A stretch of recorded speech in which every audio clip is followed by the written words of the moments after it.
I'd like to call to order this regular meeting of the Anchorage Assembly, beginning with a roll call. Madam Clerk. Ms. Drummond. Here. Mr. Trainee. Here. Mr. Honeman. Here. Ms. Gray Jackson. Honored to be here. Ms. Osiander. Here. Mr. Hall. Here.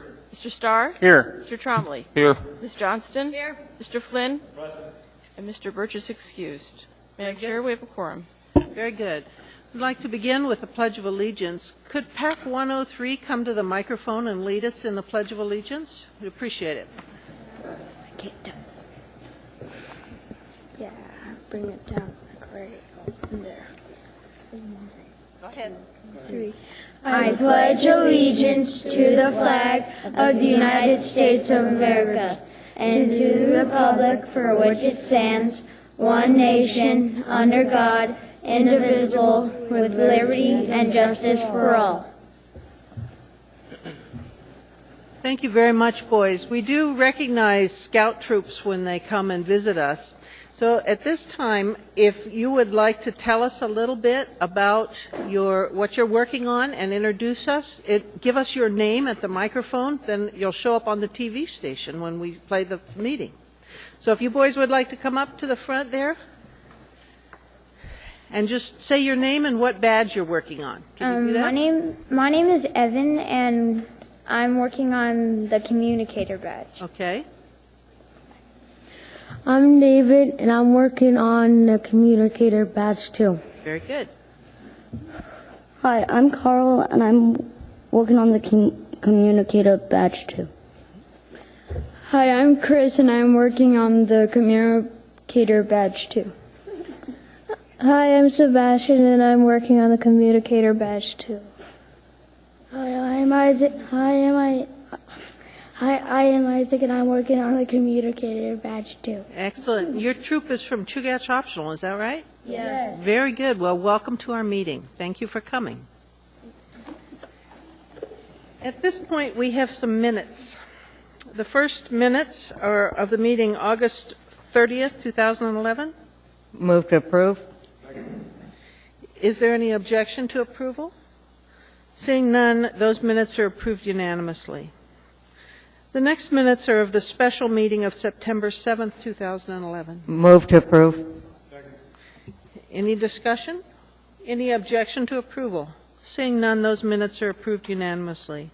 The next minutes are the regular meeting of September 13th, 2011. Move to approve. Is there any discussion? Is there any objection? Seeing none, those minutes are approved unanimously. The next minutes are of the regular meeting of September 27th, 2011. Move to approve. Is there any discussion? Is there any objection? Seeing none, those minutes are approved unanimously. Thank you. Mr. Mayor, do you have a report for us? Yes, thank you, Madam Chair. A number of things since we've met last we've been working on. As you'll note today on our resolutions, we are officially welcoming delegates to the AFN convention, which will be coming to Anchorage after a year hiatus up in Fairbanks, and that begins next week. So we look forward to welcoming our visitors from all over the state to the AFN convention. This last Saturday was the Mayor's Charity Ball. I want to thank everybody who attended. I think it was a great turnout and a great success, and I don't know how much money was raised just yet, but it looked like a very full house and lots of people both participating in the silent and live auctions and having a great time. Today, as you know, at the direction of the Assembly at the last meeting, we did have our initial meet and confer with the Plumbers and Pipe Fitters Union, and just a very initial dialogue, so no results to report from that meet and confer, but it was, I understand, a very friendly conversation, so that was good. As you know, last week we did indeed meet and have a press conference with the folks from Cavada regarding our withdrawal of our appeal of their record of decision. We've been working diligently over the past couple months to work out the right-of-way and the route of the access road behind the port, and it looks like we've resolved most of those issues, and I think it's going to be a win-win for both sides. Still some minor details to work out, but so far so good. And then tomorrow we'll be meeting with the Veterans Administration. The Assistant Secretary of the Veterans Administration is in town. There will be We're one of 28 cities that will be participating in the Veterans Administration's national outreach and have an opportunity to discuss ways that we can more effectively deal with our veteran homeless population. So that'll be tomorrow. And that's enough for one report, ma'am. Mr. Mayor, I think we're all going to want to have a little more detailed information on the Cabada resolution, particularly in light of the resolution that this body passed previously. So I don't know if the best way to do that is through a document or through a work session. Maybe we can talk about that later on. Yeah. Well, we actually have a piece of correspondence that details the terms that have been tentatively agreed upon by the parties, and we can certainly get that to you. Thank you. Excuse me. Mr. Drummond? Thank you, Madam Chair. Mr. Mayor, I was just curious about the Education Summit that you're hosting in November. I'd like to know, of those who have been invited, who has committed, and where can the public read about them, and how the public can get involved at the summit in November. Yeah, we will actually be having a press briefing announcing the participants of the summit, the national speakers that will be coming. What's the date of the press conference? Is that? Tomorrow. That's tomorrow. Yeah, we'll actually be announcing that tomorrow, Mr. Drummond. And at that time, we'll give more details on the participants. The initial summit, as you may be aware, is not particularly open to the public, although it will be streamed live by our friends at GCI. But we will be taking the results of the summit out to the public in January or in February, March time frame, so that literally at least 6 different sessions open to the public where we can share the ideas that were promulgated at the summit and get the public involvement at that stage. Great. Thank you very much. You bet. Thank you. I'd like to announce an addition of a couple work sessions. Ms. Gray Jackson requested that we add an update on the libraries, and so I've added that for the 21st after the budget discussions. And additionally, I believe there's going to be a motion later on today for a work session on the bath salts ordinance that's being introduced, and we're planning that right now for November 4th. With that, committee reports. Oh, Ms. Gray Jackson? Thank you, Madam Chair. There's also going to be a work session on GASB 54 to do with new fund balance. Yeah. Thank you, Madam Chair. That one's scheduled immediately after the work session for the budget. And since it's tied right to that, I think it's appropriate to link those two. So thank you. Mr. Flynn, would you like to start on committee reports? Thank you, Madam Chair. This Thursday, the AMATS policy and technical committees will be holding a joint meeting at 1 o'clock at the Elmore facility to spend a little bit of time going through the public review draft of the new MTP. Obviously, everyone's invited, and I'll have to be leaving somebody else's committee meeting a few minutes early to get there on time. But I would encourage anybody who's interested in that plan to show up, or let me know if you have any questions. I'll try and get them answered for you. What time was that again, Ms. Flynn? 1 to 3 p.m. 1 to 3. Thank you. Ms. Johnson?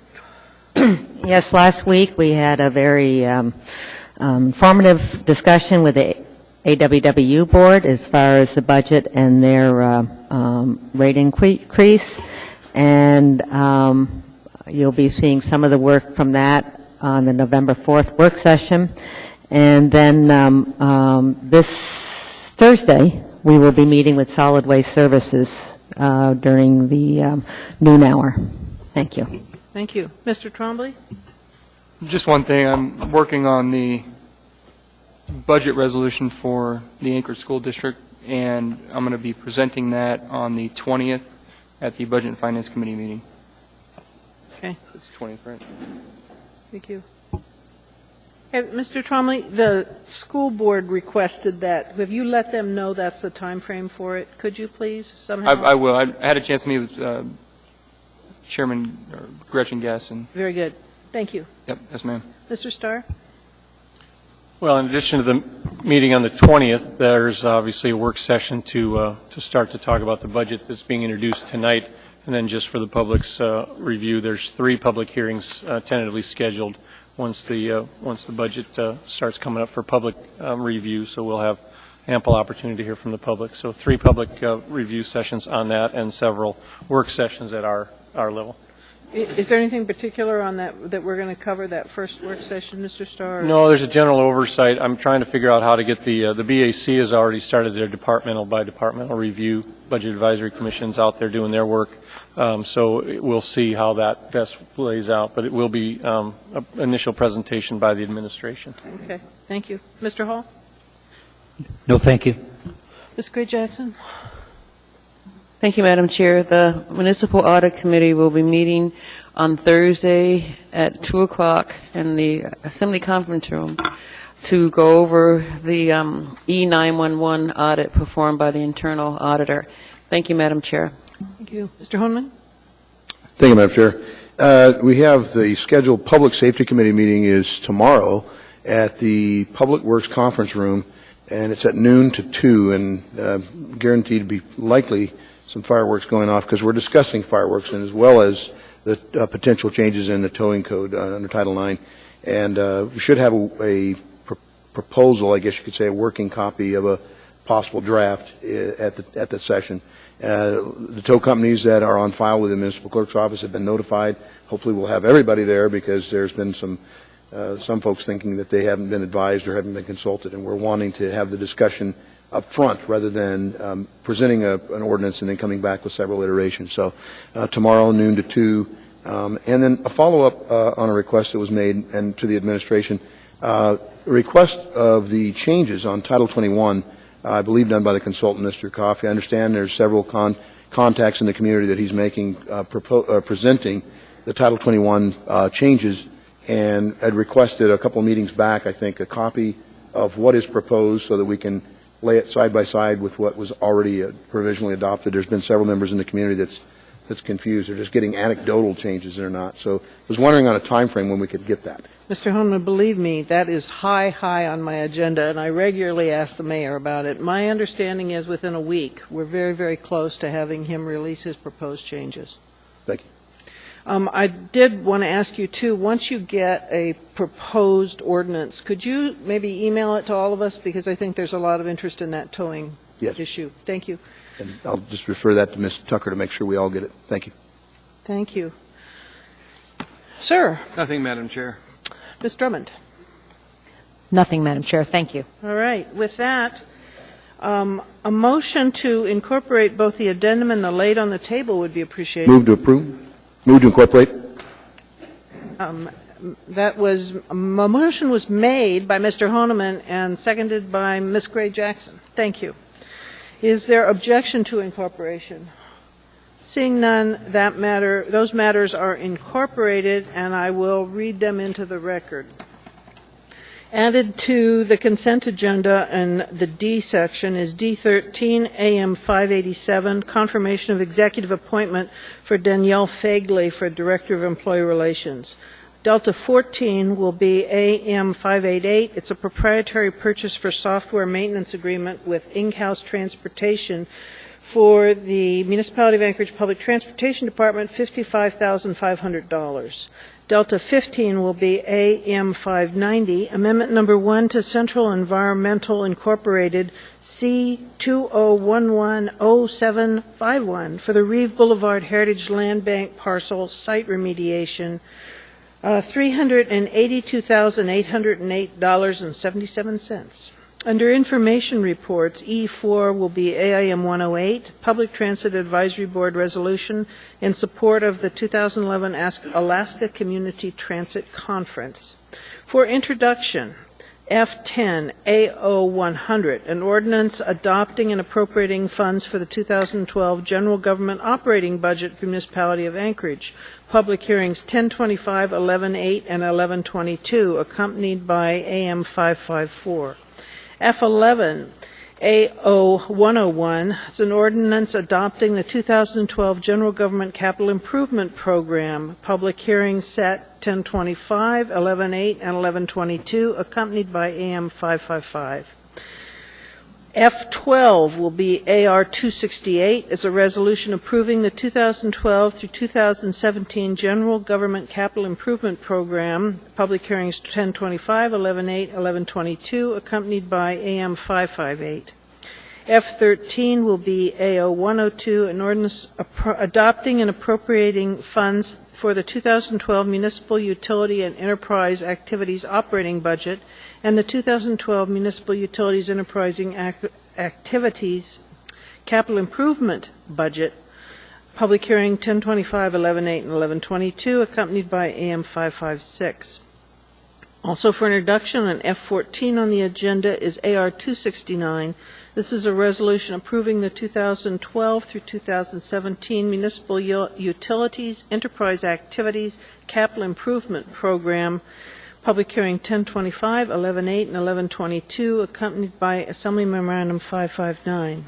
F15 on the agenda will be AO 103. This is an ordinance adopting and appropriating funds for the 2012 operating and capital budget for the Anchorage Community Development Authority, public hearing 1025, 11:8, and 11:22, accompanied by AM 557. F16 on the agenda is Ordinance 106. This is an ordinance amending Code Chapter 8.35 to prohibit the manufacture, assembly, distribution, marketing, sale, use, or possession of substances containing certain chemical compounds, including those commonly marketed and sold as bath salts, plant food, incense, or dietary supplements, and which induce effects similar to certain illegal drugs, to prohibit the sale or possession of paraphernalia related to the use of these chemical compounds, to provide penalties, and amending Section 14.60.030 to provide for civil penalties, Department of Law. This is the one I mentioned that will have a work session on the 4th, and the public hearing date then would be 11/8, accompanied by AM 589. Then the late on the table item on the D section of our agenda is Delta 16, AM 592, Amendment Number 4 to Bristol Construction Services, LLC, C201000854 for the South Gamble Street Drainage Project, Public Works Department, for $70,000. And then the last item for introduction is F17. This is AR 287. It's a resolution of the municipality appropriating $385,000 from the Heritage Land Bank Fund Balance 221 to the 2011 Heritage Land Bank operating budget as a contribution to the HLB Capital Fund 421 for the Reeve Boulevard remediation project. This is accompanied by AM 593, and it is set for public hearing at our next meeting on 10/25. Ms. Gray-Jackson?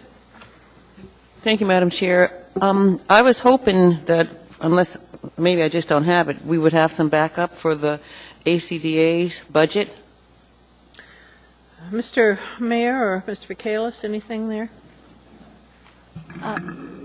Through the chair, Ms. Gray-Jackson, ACDA's budget was included with the other enterprises. Information, are you asking for additional information from what was in the booklet? It's in the booklet? Yes. Okay. It's the very last one. We Okay. didn't do a standalone. Thank you, I really appreciate that. Okay. Thank you, Madam Chair. Thank you. A motion for the amended consent agenda would be appreciated. Moved. Second. That was a motion made by Mr. Hall and seconded by Mr. Starr. At this point, we'll go down and see what you would like to discuss. Ms. Drummond, starting with you. I'm good, thank you. Mr. Trainee? 9F16 on the addendum to the agenda, ma'am. 9F16. Okay. Mr. Honeman? I was going to do that one as well. All right. Anything else, sir? No, Madam Chair, I think Ms. Gray-Jackson? No, thank you, Madam Chair. Mr. Hall? No, thank you. Mr. Starr? Alpha 3, 9 Alpha 3. 9 Alpha 3. All right. Excuse me. Mr. Trombley? 9 Delta 15, please. 9 Delta. That's on the addendum. Yes, ma'am. Delta 15. Anything else, sir? No, ma'am. Ms. Johnson? May I ask if there's anybody here from AFN? then I will not be pulling A1. All right. Thank you. Mr. Flynn? Thank you, Madam Chair. Item 9, Bravo 6, please. 9 Bravo 6. Okay. Anything else? That's it. Mr. Mayor, anything? Yes, Madam Chair, 9A2, Alpha 2. 9 Alpha 2. All right. Okay, I'll go over them to make sure we've got them all. 9 Alpha 2, Alpha 3, Bravo 6, and Delta 15, and F 16. All right. So with that, please vote on the remainder of the consent agenda. Ms. Johnson? And that item is approved unanimously by 10 votes. At this point, if you were appointed to a board or commission, we would very much like to meet you. So we'd ask if you would come forward and introduce yourself and tell us which board or commission you were appointed to. Come down the dais if you would. Yeah, please come on down. Thank Don't you. be shy, boys.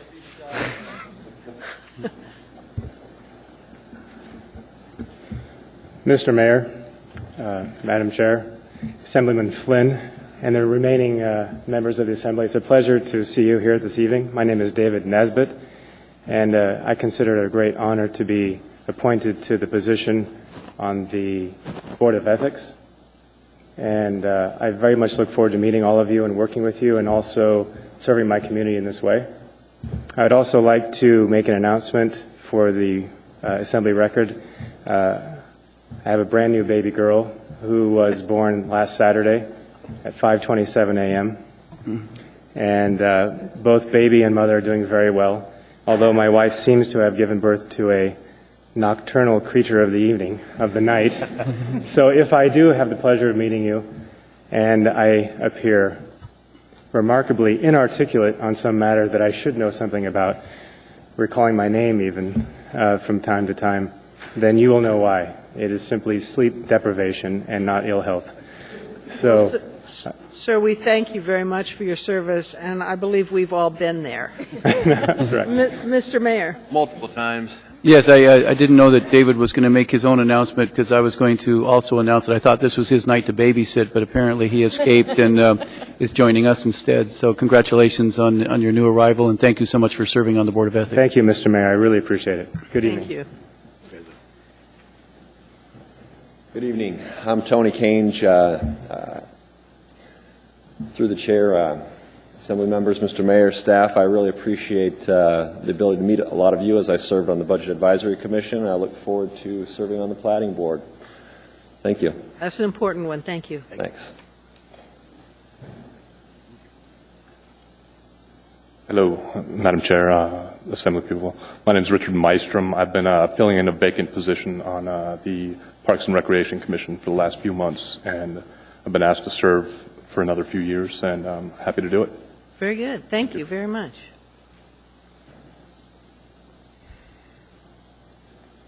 Madam Chair, Assembly, Mayor, Chris Kaczynski with the Anchorage Sister Cities Commission. Thank you. Thank you.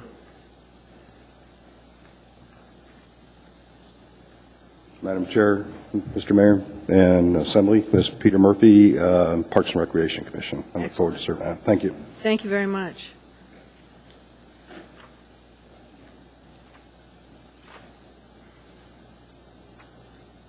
Mr. Mayor, Assembly. Pull this down so we can hear you. Thank you.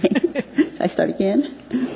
I'm Bonnie Lynn Babb, and I'm on the Election Commission. Oh, that's a really important one. Thank you for doing it. Thank you.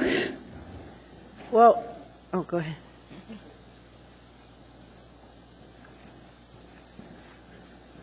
Good evening, Madam Chair and Senate and Mr. Mayor. My name is Ryan Lucas, and I've been appointed to the Heritage Land Bank Advisory Commission. Thank you very much. Thank you. We really appreciate you volunteering your time to help run this city. We depend on folks like you to help us get the work done, and your contribution is very, very much appreciated. Thank you.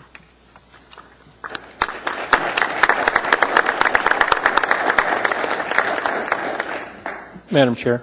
Mr. Starr. Well, I didn't pull the item, and there has been no recognition of that, but ConocoPhillips has appropriated $11,000 to sponsor the Westchester skate program, and I thought that was an appropriate acknowledgement to publicly thank the ConocoPhillips folks for embracing their community and stepping up as a corporate need. So, however simple it might have been on the consent agenda, I'm happy to have it. So, thank you. Well said, sir. That's a great contribution.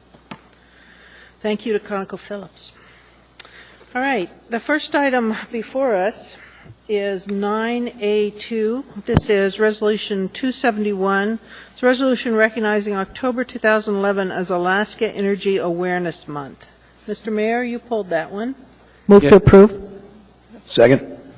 Yes, we do have representatives here that if they would come up to the podium, and if you would designate an assembly member to read it, we'll right. find them up there. Let's see if there's any objection. She's reading. Okay, is there any objection to approving this? Seeing none, that matter is approved unanimously. Go ahead. Whereas, even though Alaska is blessed with many natural resources, many residents face still ever-increasing energy costs. And whereas the cost-effective and sustainable development of energy efficiency and renewable energy projects offer employment, economic benefits, and potential long-term development opportunities for the city and the state. And whereas from traditional fuels to renewables, weatherization and conservation efforts, the municipality of Anchorage is supportive of the state's efforts to provide citizens and businesses with increased energy efficiency through a variety of loans, grants, services, and educational opportunities.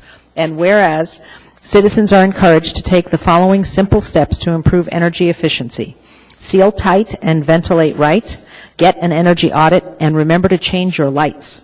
And whereas the municipality and its Office of Emergency Management have taken a leadership role in partnership with other regional governments and utilities in informing citizens about the need to conserve energy and prepare for a potential natural gas deliverability problem via the Energy Watch program. And whereas choosing cost-effective, energy-efficient operations and implementing conservation efforts are important steps to help reduce the burden of energy costs on local families and workplaces. Now, therefore, the Anchorage Assembly resolves that October 2011 is hereby proclaimed as Alaska Energy Awareness Month, and all citizens are encouraged to take steps to improve energy efficiency at home and at work, passed and approved by the Anchorage Assembly this day.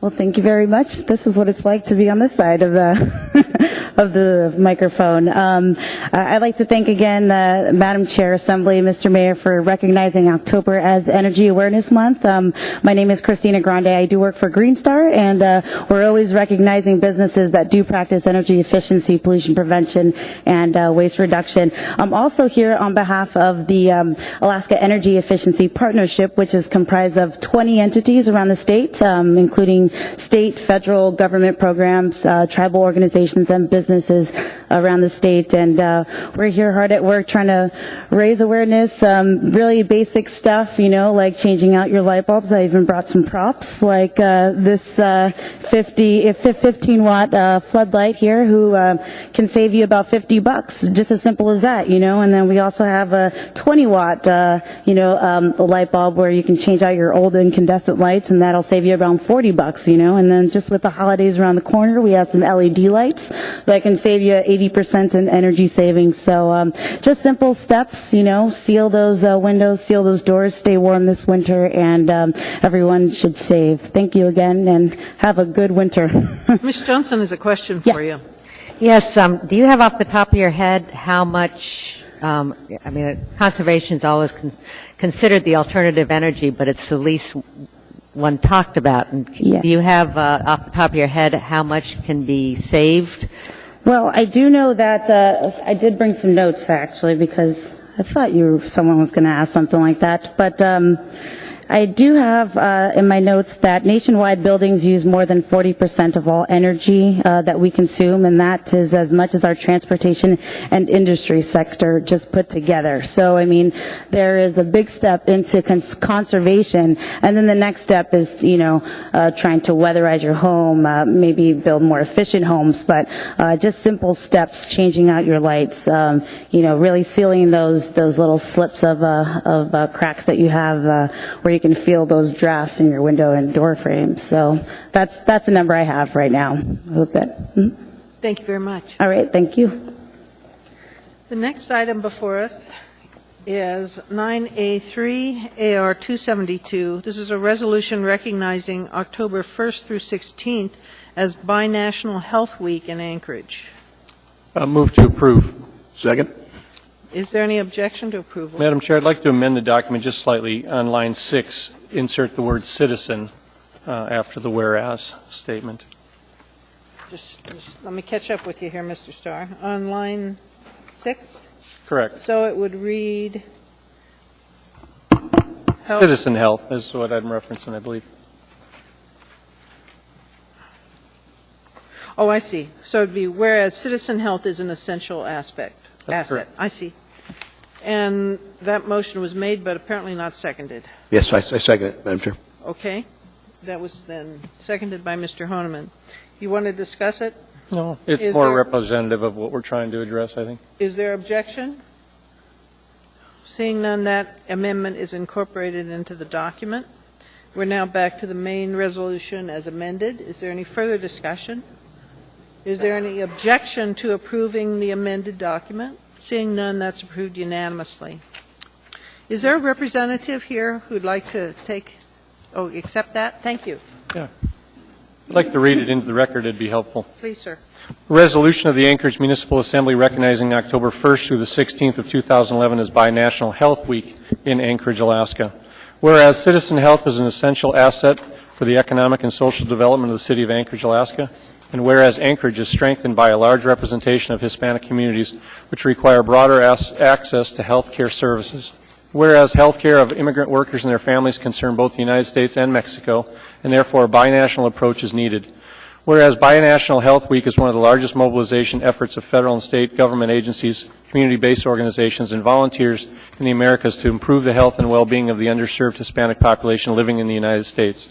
Whereas the Consulate of Mexico in Anchorage, the Municipality of Anchorage Department of Health and Human Services, United Way, State of Alaska Department of Health and Human Services, Neighborhood Health Center, Catholic Social Services, the Hispanic Affairs Council, the Hispanic Ministry Archdiocese of Anchorage, the Latino Lions Club, University of Alaska, University of Alaska at Anchorage, Department of Health and Human Services, and Health Sciences and others have partnered for the Binational Health Week for the week of October 1st to the 16th in 2011. Now, therefore, the Anchorage Municipal Assembly recognizes October 1st to the 16th as Binational Health Week in Anchorage, Alaska. Pass and approve this day.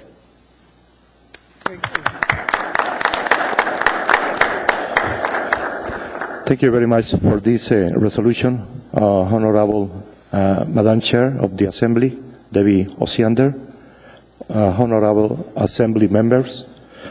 I would like to express my gratitude to all distinguished members of the Municipal Assembly for this resolution, recognizing this period, October 1st to 16th, as Binational Health Week in the beautiful and multi-ethnic city of Anchorage.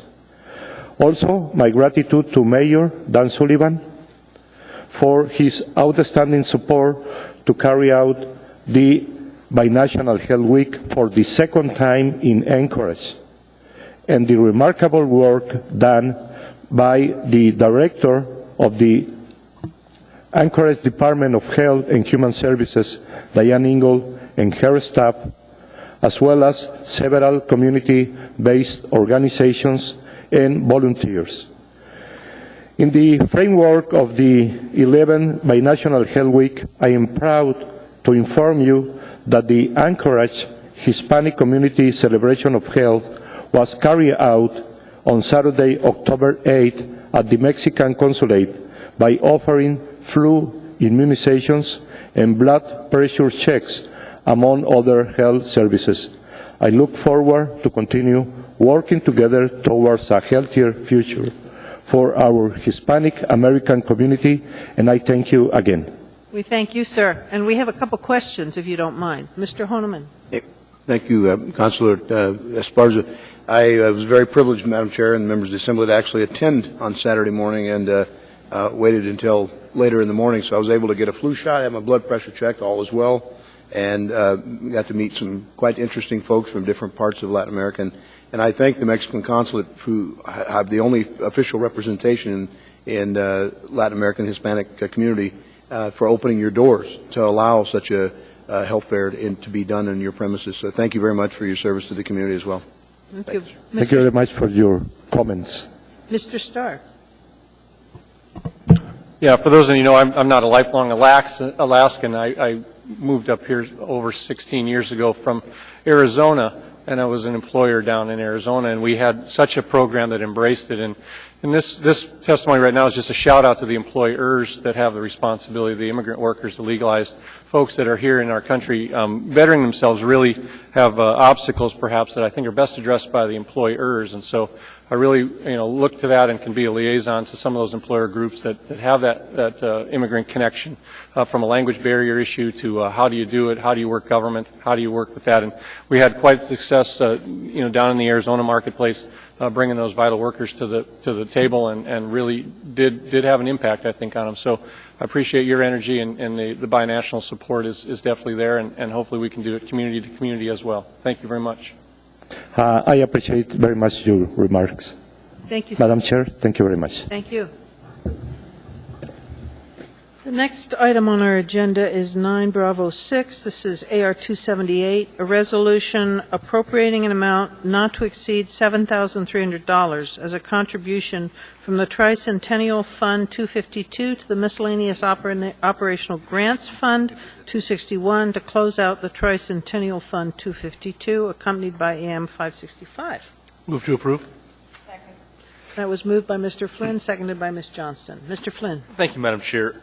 I think you saw my note to the administration, and perhaps you saw this afternoon their response, which is we're still not really sure what the source of these dollars is or was, unless it's come up in the last 15 minutes.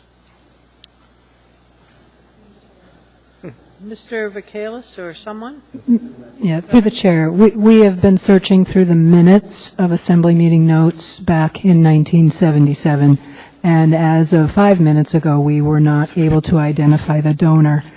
We had previously searched through all of the resolutions, the AMs, ordinances, accounting records, everything that we could think of to identify the source, and we could not.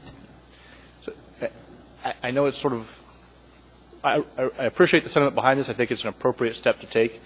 However, I'd feel a little more comfortable if we allowed them just another a few more minutes, shall we say, to try and finish that search.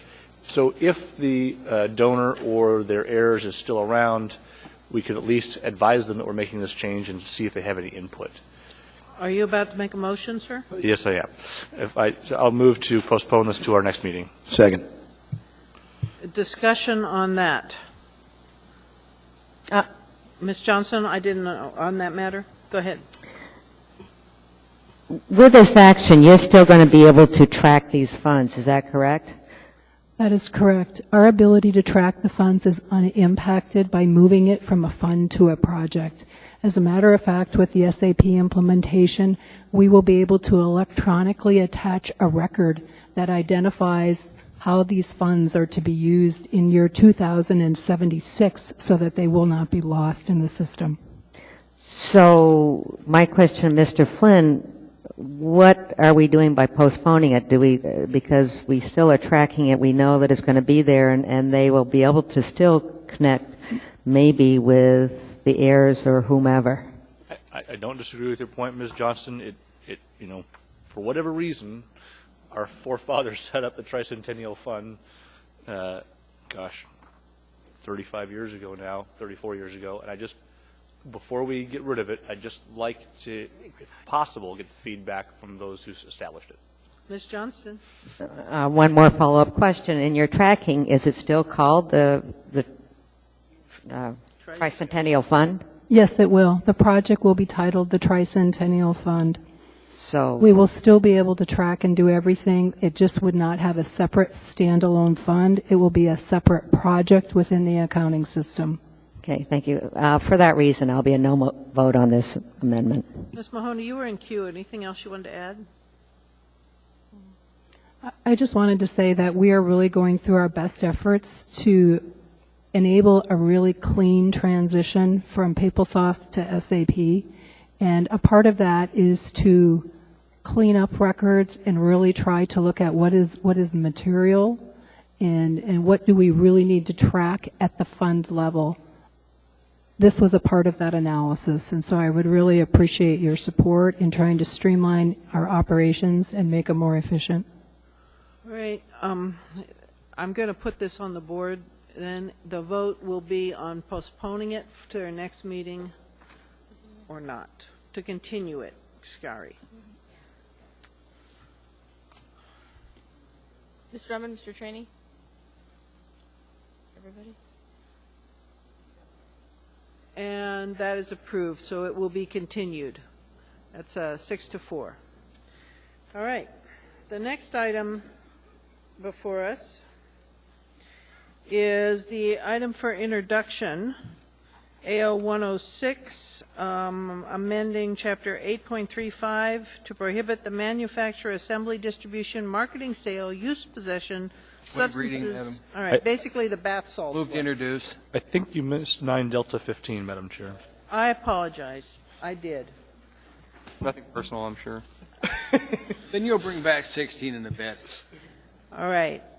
Thank you for the correction. Mr. Trombley, indeed, nothing personal. At this point, then, we are on AM 590, Amendment Number 1 to Central Environmental Incorporated for the Reeve Boulevard Heritage Land Bank parcel site remediation, $382,808.77. Before I make a motion, I'd like to get some questions, because I might want to move this to the next meeting. So I just have some questions for the administration. I think we So can need we- a motion Oh. to even talk about it, sir. Move, what would that be? Oh, move to approve. Second.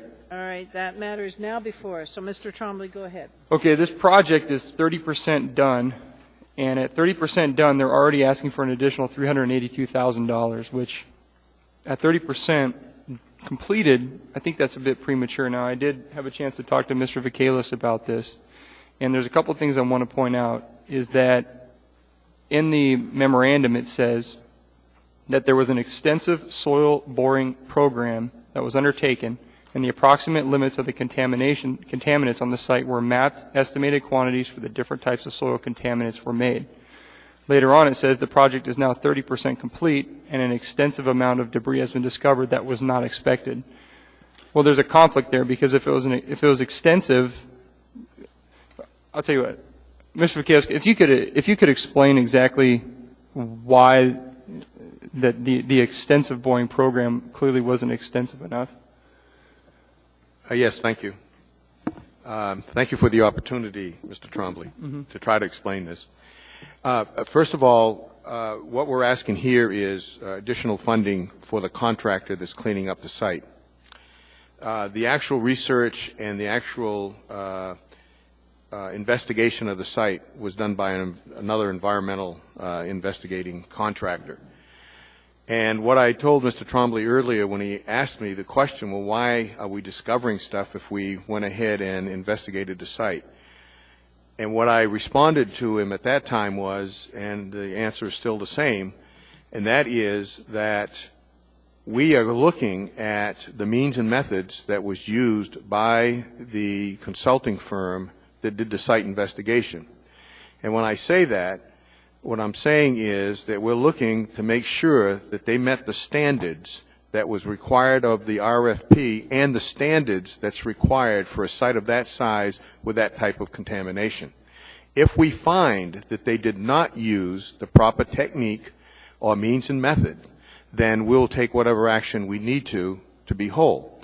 If, on the other hand, we find that they did, in fact, use the proper means and methods for that type of research, then we probably have no course of action. And this could be one of those cases where, when they did the borings, they missed what was there, because this was really concentrated in one area. And they could have missed it with the borings. But no matter what, it's there. It is contaminated. It's at a greater level than what was anticipated. But when they were going down to get below, like they have to clean up the site, that's when they struck the materials. And unfortunately, when the PCBs, for whatever reasons, way back when, were hauled onto that site, they leachated through and basically contaminated all of this debris that's down there. So that's why that has to be removed. So I mean, that's the long and the short of it. And it's no different than any other project that you have. If you feel that something went awry and perhaps proper means and methods weren't used, then we use whatever recourses we can to try to recover some of those costs, and we'll do the same thing here. Question. One of the questions I have is that if we postpone this, obviously the site's going to get cleaned up. There's no doubt about that. But if we postpone this, work is still going to continue. But one of the concerns I have is that if we appropriate the money, if we say yes, here's an additional $382,000, and then is it more difficult to then go back after we've appropriated the money to then be made whole by Central Environmental? Well, remember, this is new work. I understand. This is new work on the contract, and that's what we're asking for, is the additional funding to take care of the new work. And so technically, the new work shouldn't be done until we have the funding to go ahead and take care of it. So you can't take from the other $772,000 that was originally appropriated for it to pay for continuing work? But if I do that, I'm assuming that you're going to authorize us the additional money. Well, that's my point. I can't make that assumption. Right. My point is, though, is that the site's going to get cleaned out, so the money will be appropriated if we find out, in fact, that Central Environmental did the job they were supposed to do. What I'm concerned about is appropriating the money and then finding out that Central Environmental didn't do it right, and then we go through the process of trying to be made whole later on, after the money's been appropriated. This Central Environmental is a different firm. Remember, this is the cleanup company. No, I understand that. Okay. But Central Environmental is the one that might possibly made a mistake. Am I correct? I don't think that was the name of that's not the name of it. I think the company was from Seattle that actually did the environmental research and determined the extent of the extent and the depth of the contamination. This is the cleanup company. This is not. No, I know. Okay. So, and the other thing is that we've got, that's really forcing our hand here is we have a deadline in which to have this cleaned up by the EPA, and the winter is closing in on us. So we really need to get this cleaned up. Again, if in fact the company that went in and did the research and did the examination did not do it properly, we will do what we have to do to make us whole. But right now, we've got to clean the site up, and this is the construction contractor that's on site cleaning. Thank you. Okay, thanks. Anything else, Mr. Trombley? Mr. Flynn. Thank you, Madam Chair. Mr. Trombley has stumbled into an area which, unfortunately, I have a little bit of expertise. And it is not uncommon to go into a site where one contractor has done the site assessment and others bid based on the data made available. And once you get into the site, your known unknowns turn out to be more of a problem. And at that point, it's par for the course for the contractor to negotiate a scope change, which is what we have here. So it's not comfortable for anybody in the discussion, but it's necessary work. So I think it's probably appropriate to move forward. Mr. Honeman. Yes, and I understand all the needs to get the area cleaned up. And my question is for the funds, does this area qualify as a Superfund or some DEC funding, or is this municipal monies? Does not qualify. So this is municipal monies or? Correct. Grant funds. Okay. And then I don't know if it's been referred to legal at all or anything. I don't know if Mr. Wheeler hasn't. I don't know if that would be something that needs to be done. Came back the wrong time. Sir, there is litigation. Okay. Here. Very good. I stand ready for future information. Thank you. Mr. Starr. Well, Ms. Osiander said it. Is there litigation, or are we pending? Not yet. We're investigating to determine if there is actually cause for litigation. Well, I don't need your answer.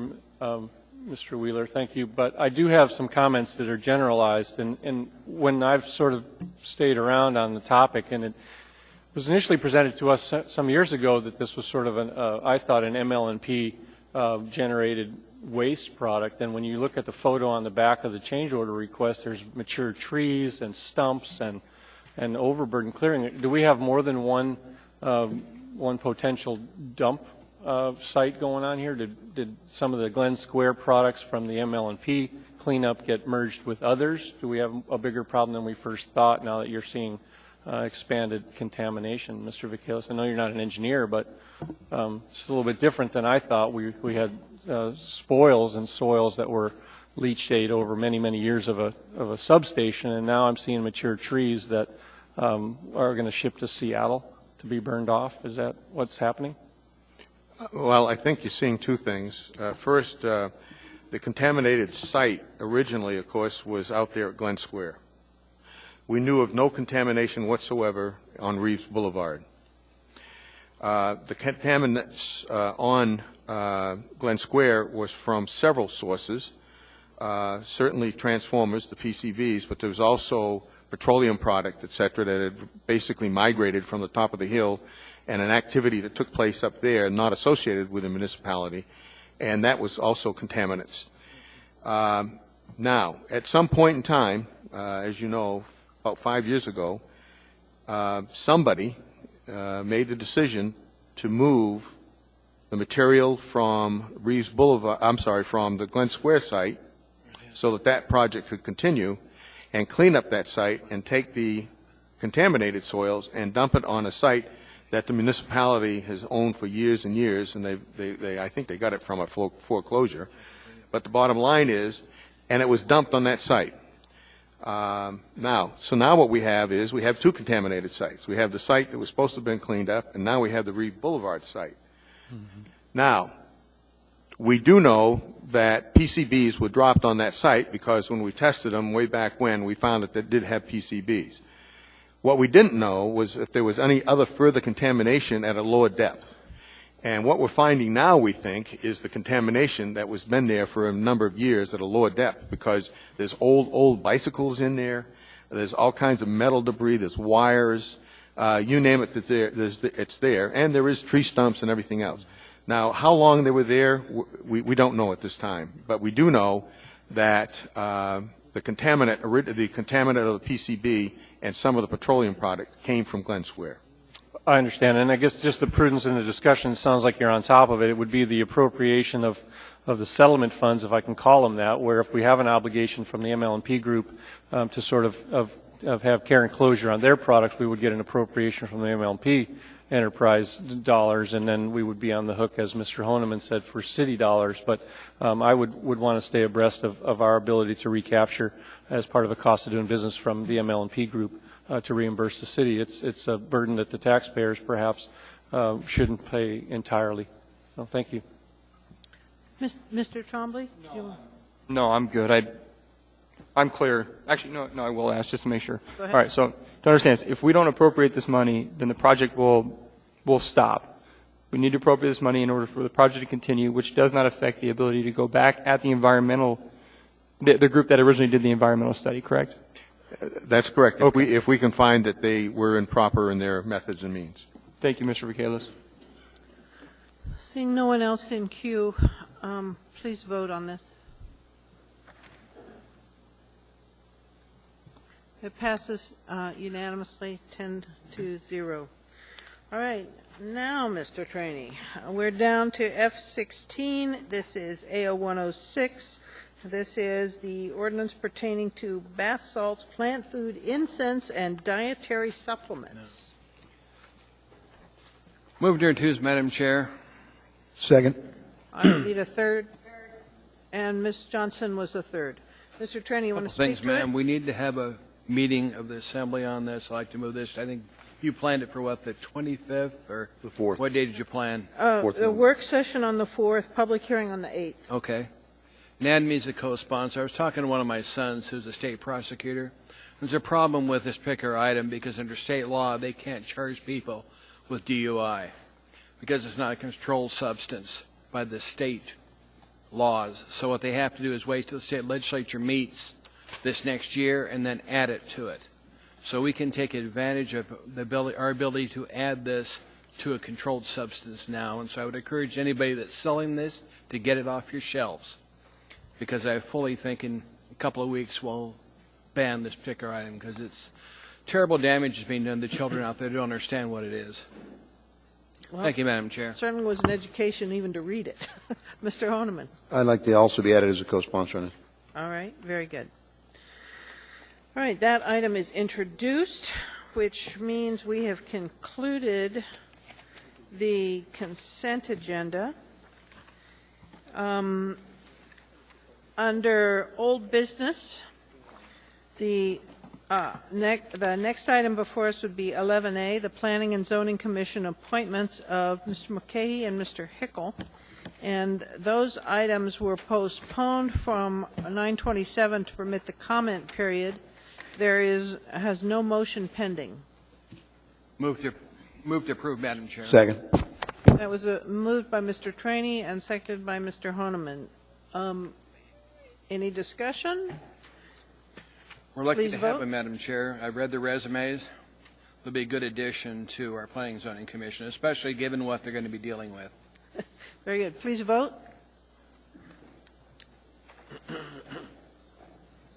Those appointments are approved unanimously. The next one is 11B. This is AM 524, the Planning Board appointment of Mr. Kange. That was postponed, and there is no motion pending. Move to approve. That was moved by Mr. Flynn, seconded by Ms. Johnston. Is there any objection to approval? Seeing none, that appointment is approved unanimously. And then the last item on our old business would be 11C. This is an informational AIM 88 on the 2011 ML&P transition from board governance to municipal utility. And this was referred to the Enterprise Committee. So Ms. Johnston? Yes, we did meet with ML&P and their board, and I'd like to move to accept. Second. Any further discussion on that? Mr. Starr? Are we accepting the report that's there, or is there a supplement to the report? There's no supplement with this one because ML&P actually had not fully moved to an authority as much as AWW, and so that's why you had a supplement with the AWW. This was much more straightforward. All right. Well, and I don't have it in front of me, but isn't there verbiage in there that we are agreeing to preserve jobs with the transition? Ms. Johnson, do you remember that?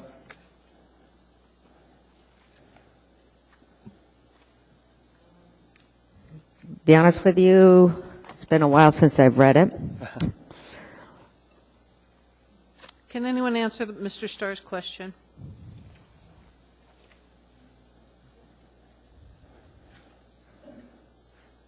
Ms. Mahoney?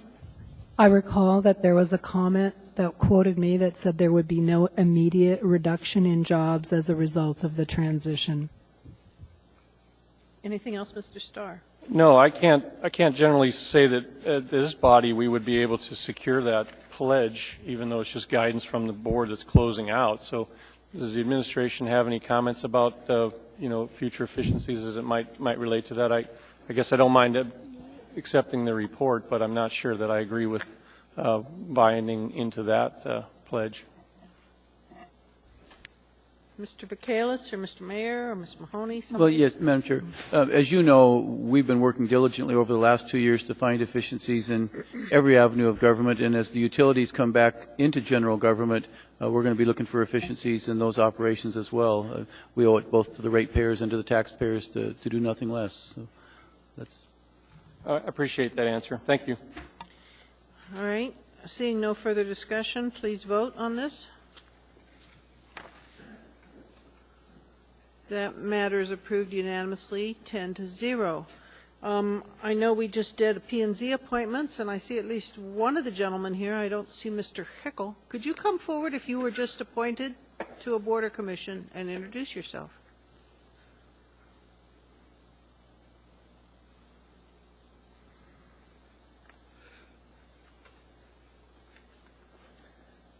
Hi, Madam Chair.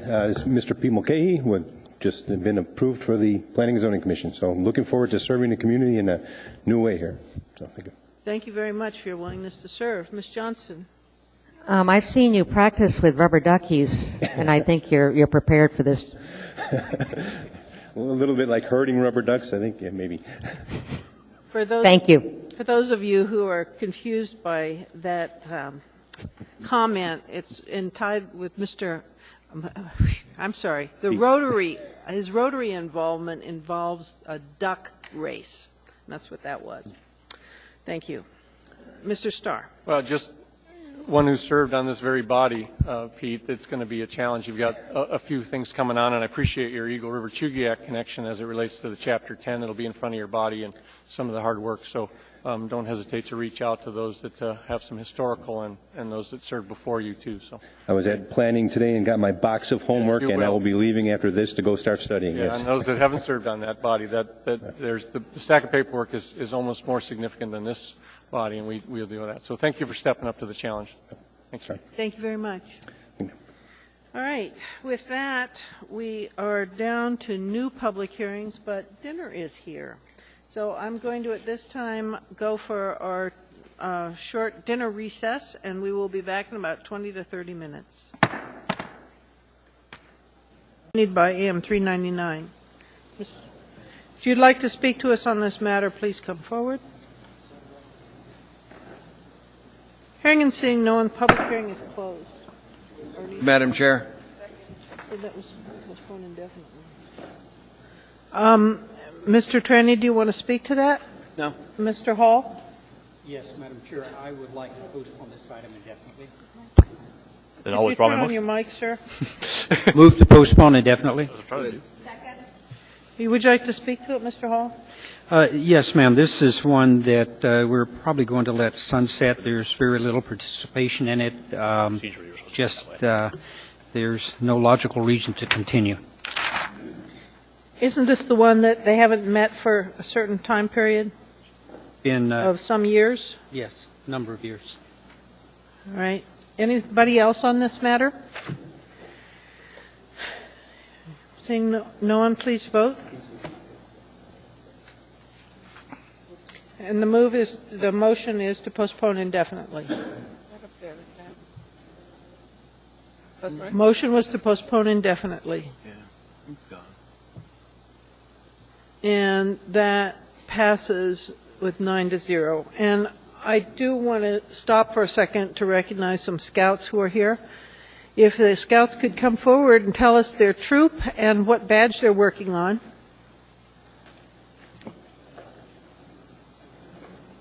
Just say your name and the mic there.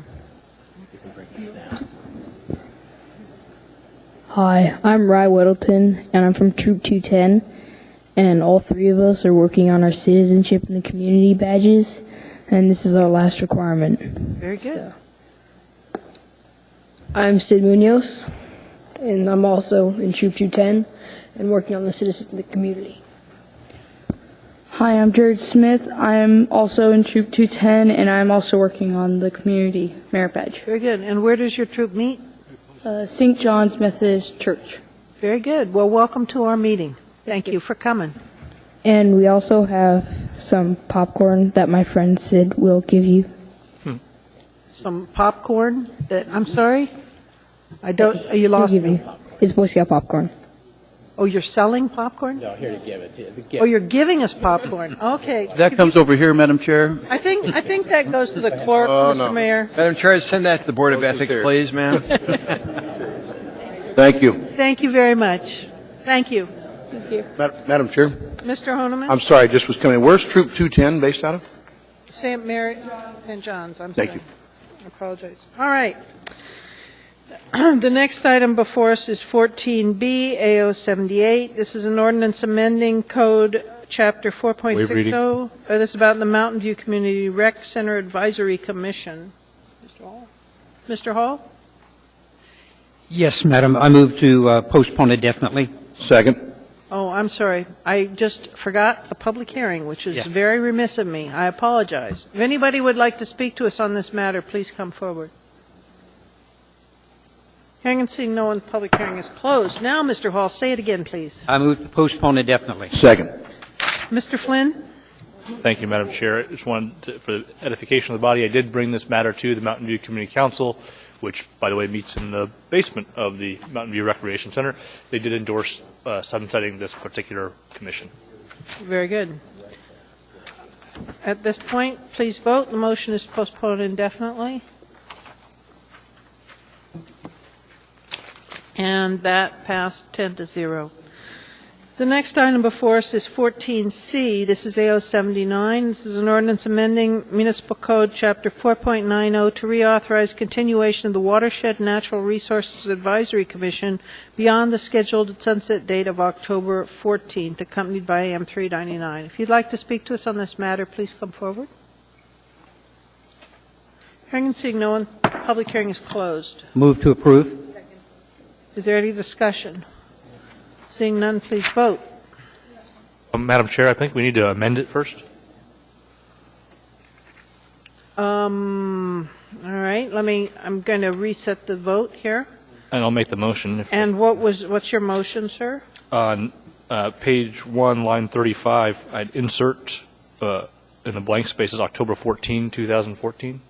Second. I'm sorry, the blank space on line 35. 35. Yeah, I think the clerk can fill those in with the appropriate dates if that's acceptable to the body. Well, that's fine. And we could- Theoretically, we could do a 1-year sunset extension, a 2-year sunset extension. We should at least All right. tell her what to do. I was listening to the clerk offer to take our work, but go ahead. So, Mr. Hall, your motion is to put in what date specifically now? Did you say Hall or Flynn? I'm sorry. Mr. Flynn. October 14, 2014. And I second. And the second, is there objection to that date? Seeing none, that date is incorporated. And we are back then to the amended matter before us. Is there anything further on that? All right, please vote.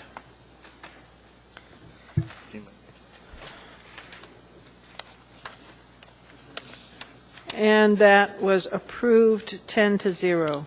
The next item before us is 14D. This is AO 95. It's an ordinance authorizing a lease for the use and maintenance of telecommunication facilities. Waive reading. Okay. If you, this is located on Section 7, Township 13 North. If you'd like to speak to us on this matter, please come forward. Hearing and seeing no one, public hearing is closed. That was moved by Ms. Johnson and seconded by Mr. Starr. Mr. Starr, go ahead. Through the chair, Mr. Vacalis, do we have a standard type of rate, or how do we approach these right-of-way in use of municipal properties? And the reason I bring that up is we had an issue that actually had to come back to the Assembly for resolve in terms of a challenge or a clarification on an ACS easement several years ago, where we actually had to come and decide the amount for that. And I'm clarifying now because Verizon's coming into the market, and we're liable to be placed in this body could very well get into a competitive bidding arm if we don't have established guidelines. Can you explain to us how this would work? Well, typically, like your telecommunications companies, where we enter into a monetary lease with them has to do with towers and tower space or building space for their towers. Normally, on a utility easement, there's not normally a charge for utility easement to another utility. Well, across public lands was what Yes. this one was, but Yes. you know, I guess the $22,000 comes up in here. How was that established? Is there a fair market value type of arrangement, or is it just Yes. what they want to pay? Yes, there is. And we won't risk having a claim of competitive bias or in terms of the alignment of rates in other public-owned facilities where perhaps ACS or AT&T When will we say, go hey, for a disposal like that, it's based on fair market rate. well, this C is not for disposal. C, or excuse me, for, are we on C or D? I'm sorry. D. Yeah, D is basically, you know, them using the land for 15-plus years at 22 a year. So, answer the question initially, do we have any sort of published guidelines that Yes, say yes. by the square foot, Yes, this we is do, what it sir. costs? Yes, we do. Okay, that's all I need to know. Thank you. Thank you. Please vote. There was no amendment. This was on 14D. And that matter was approved 10-0. The next item before us is 14E. This is AO 96, an ordinance authorizing a disposal of an electrical easement located on a portion of Eagle River Valley Ranchettes, Lot 17A. If you'd like to speak to us on this matter, please come forward. Hearing and seeing no one, public hearing is closed. Move to. Second. That was moved by Ms. Johnston, seconded by Mr. Hall. Is there any discussion? Seeing none, please vote. And that matter is approved unanimously 10-0. We're now at 14F. This is AO 99. It's an ordinance approving submission by AWWU on behalf of the water utility and the wastewater utility proposed rate changes to the Regulatory Commission of Alaska, accompanied by Assembly Memorandum 538. If you'd like to speak to us, come forward.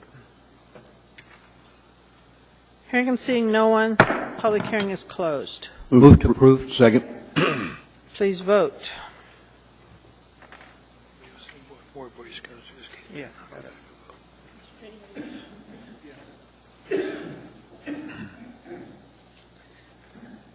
That item is approved unanimously 10-0. I have been reminded that more scouts have just joined us. We recognize scout troops here at this meeting. So if you would like, we would very much like to meet you, and we'd ask that you'd come forward to the microphone, tell us your name and what badge you're working on, if you would. See, it's dangerous for people in uniform to come to these meetings.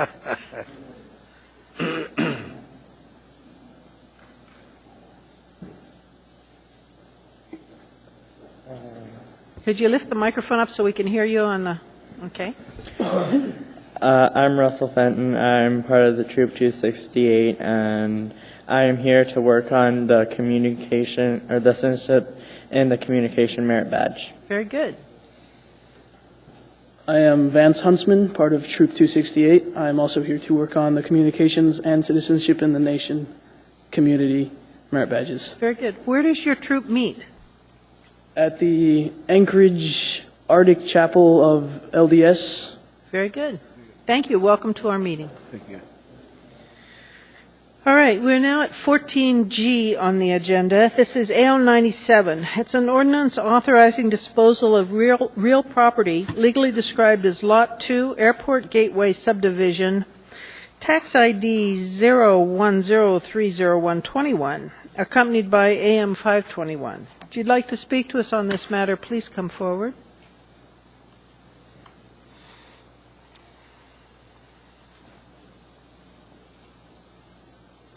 Good evening. My name is Larry Cooper, speaking as a concerned citizen, someone who was raised in this town, starting with Lake Otis Elementary and all the way through East Anchorage High School. Also a longtime former banker in the community. My particular concern on this ordinance is the fact that it will provide an increase to the tax base. As a homeowner, I have a real concern about increases in the taxes that I pay. So we need to put properties like this into the economy, allow development of them, allow them to become part of the tax base. Also, any kind of development of this property or whatever is developed on this property should create jobs in the community, and that's something we certainly need is growth in the community. We haven't had the same kind of problems maybe the lower 48 has, but we still have people looking for work. I think those are my concerns. Very good. Thank you, sir. Anyone else? If you could just start by identifying yourself, we'd appreciate it. Hi, my name is Dirk Whitehead. I'm the general manager of the Coast International Inn. I've been there for 16 years. It's the adjoining property. I would love to see this property put into some sort of productive use. Just like to say it would be helpful if it would be something that was compatible with our hotel, but even if it weren't, we've lost business because the thing looks so awful. It's just an eyesore. And I can, over the 16 years I've been there, I can list 3 or 4 accounts that have flatly stated that they don't want to stay in the hotel because of the poor condition of that property. So I would surely be in favor of this ordinance. All right. Mr. Honeman has a question for you. Yes. So are you in favor of the municipality procuring the property for its inventory and then taking action, or are you in favor of having it turned to the private market? For Private party. Private party market. Thank you, sir. Thank you.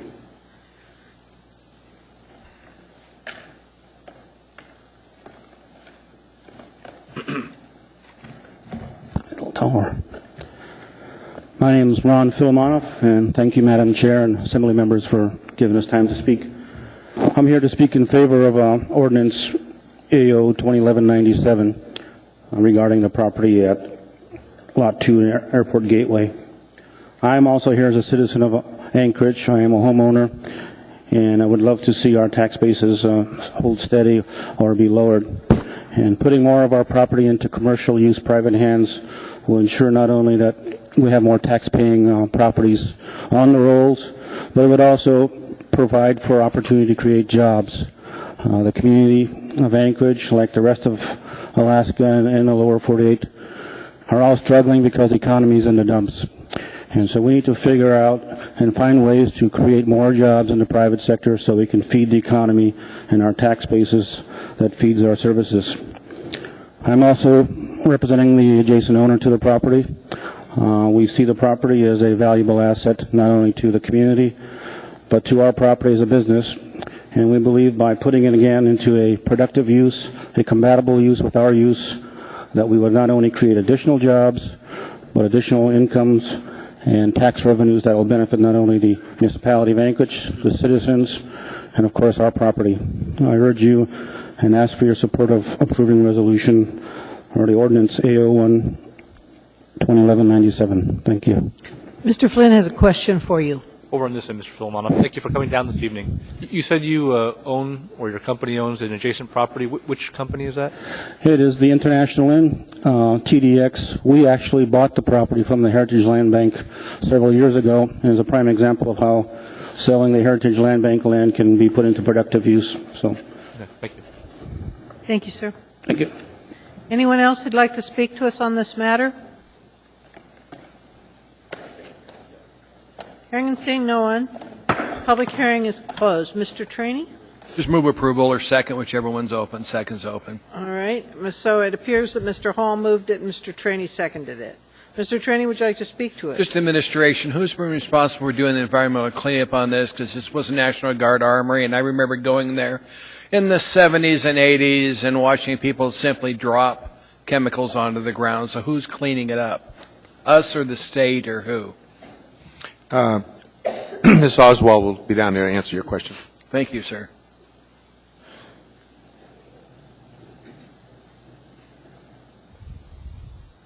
Through the chair, the environmental studies that we have gotten so We can't far, hear you. I'm sorry. Real close. Thank How about you. there? Very good. Okay. The phase one environmental studies that we have received actually don't show any environmental issues out there, but if there were, it would be the Guard. The state? Yes. Okay, thank you. That's what I wanted. I want to make sure. I'm looking forward to this going into private ownership. I just don't want us to get the bill for cleaning up any environmental damage that was done to that. I want the state to have to pay for it. But my appreciation to administration for selling this piece of property. Thank you, Madam Chair. Mr. Hall? Yes, Madam Chair. I have two amendments that I would like to make to this ordinance at the request of the administration. And these amendments come about due to the fact that we're probably going to have a fire station located there for maybe a year, year and a half during reconstruction of an existing fire station. And we want to make sure we have no issues with that. So in order to make sure that we can accommodate that with no problem, my first amendment, and I've passed these out to all of the Assembly members, Amendment 1 is page 1, line 37, and we would amend that to read as follows. Whereas the administration has reviewed and endorses disposal of the property of the private sector, to the private sector, subject to or following completion of its use by the Anchorage Fire Department through November 2013, while AFD Station Number 5 undergoes renovation, now therefore. Discussion on that? Mr. Starr, did you want to? I do. In fact, more of the bigger topic on the use by the fire department, I can address it under this amendment, is that, it's not inappropriate to take bids on a piece of property with a contingency to close. So I think if you have interested parties that say, hey, look, we'd like to start to bid that. So is that possible, Mr. Vakelis, that you would think you'd start to entertain bids on that? And that? Yes, sir. That's why this amendment and the next amendment from Mr. Hall gives us all kinds of flexibility there. So I guess the answer to the question is, do you anticipate letting this out for bids prior to the departure of the fire department in 2013? We certainly can, yes. I would encourage that. So whatever is in the best interest of the municipality. Well, that's what we're here to decide. So I guess, if we're in So there'll be options available to us that we'll analyze. Great, thank you. Mr. Flynn, were you on the amendment? Yeah, thank you, Madam Chair. This struck me in a way similar to Mr. Starr, and I'm just wondering, maybe Ms. Oswald, if a property has an encumbrance on it, obviously that could diminish its value in the marketplace, and flexibility is great. But in this second amendment, we talk about a timeline in the whereas clause, but don't put it in the actual code. Seems to me it's sort of an open-ended encumbrance, or it could end up being that, and might prevent us from getting sufficient return on the property. Could you speak to that? How this might impact the market value of the property? Through the chair, when we did the appraisal, we did take that into consideration, the 18 months that the fire department would be using it. And what was the effect? I mean, did the appraiser downgrade the value of the property based on that? He did by approximately $200,000. Yeah, around $200,000. Decreased or increased? Decreased. Okay. Did you say decrease? I'm not sure this is a smart step, Madam Chair. I think maybe we just want to wait till the fire department's done with it before we try and dispose of it. But Mr. Starr? Well, Patrick, and I guess I was asleep when the motion was made. Did we move them both at once, or we? No, only the first one. I can speak to the second one, but Mr. Flynn brought it up. Is that I don't understand why the appraisal would go down, and potentially, if you sold it to somebody, they would have a built-in tenant with the fire department. Why they go into their design? So the fire department could potentially pay rent to somebody that owned the property, and that would be a win-win for the city as well. So I'm with Patrick a little bit on that, and design and development of a major structure, whether it be a hotel or something, is going to take well over a year and a half, and maybe the fire department wants to pay rent to the new owner, and a win-win for the city. So how we do this would be prudent right now to discuss, I think. Yes, and when Ms. Oswald mentioned the appraisal, so let me just tell you the conditions that the appraiser was given. He was asked to look at two things. One is if the building was unencumbered whatsoever, what would the value of that building be? We got a number. The next question was, what if there was some type of encumbrance on the building where we would have the fire department in there for an 18-month period? What would the value of the building be at that time? So what that does is gives us a bracket where what the full value would be if there was no fire department, or what the value would be if the fire department was in there. Now, if somebody came in and gave us a proposal that basically said that, without showing a hand, because I know there's interested parties out there, but that gives you the flexibility that they could kind of propose that direction either way, or something in between that might be even more viable. I understand, and I guess it's just, again, the businessman in me says that the fire department potentially could pay rent to the new owner to stay there, and so it's not necessarily encumbrance. It's a win-win. So I just don't want the process to be slowed because the fire department's perceived as a burden in that particular case. It'll take well over a year to come up through the permitting financing process anyhow, and then we're almost done. So that's all. Thank you very much for addressing the topic. There's no one else in queue. Is there objection to amendment number 1? Seeing no objection, amendment number 1 is incorporated. Mr. Hall? Yes, my amendment number 2 is page 2, line 5, amend to read as follows.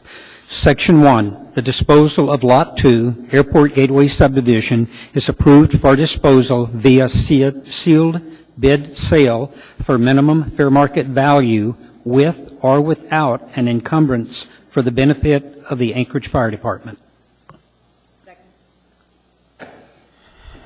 Is there discussion on that? Mr. Hall, anything? No, ma'am. Mr. Flynn? Would it be appropriate to add to the, and before I make any motion, I'll just ask the question, but would it be appropriate to add the through November 2013 to the end of that sentence, or is that, are we not confident enough that we'll be done with it by then?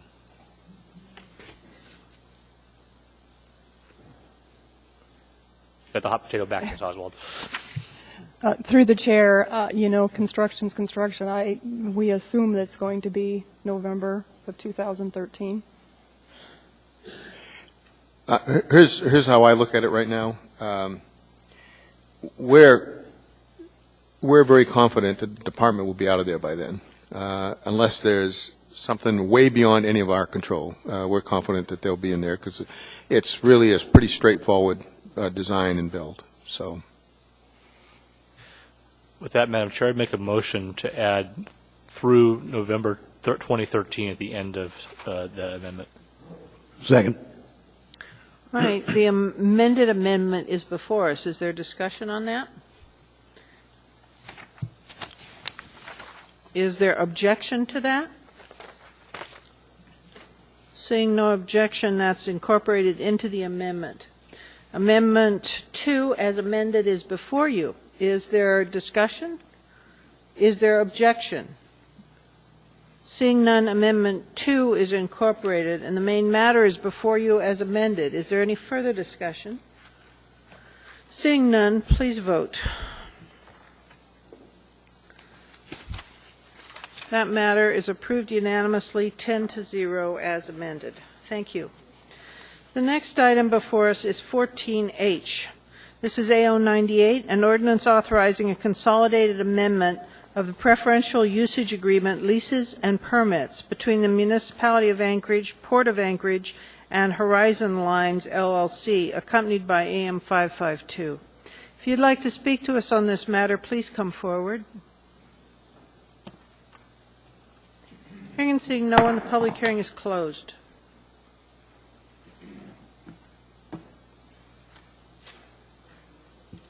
You need to clear the board, Madam Chair. I'm waiting for that. Let's take a verbal motion while she's doing it. Okay, Ms. Johnston has moved it. I need a second. Ms. Gray Jackson is the second. All right. Mr. Honeman, did you want to speak to it? I guess and I apologize I didn't get this question in earlier, but I guess my biggest concern is the issues of the cranes. Did they have an anticipated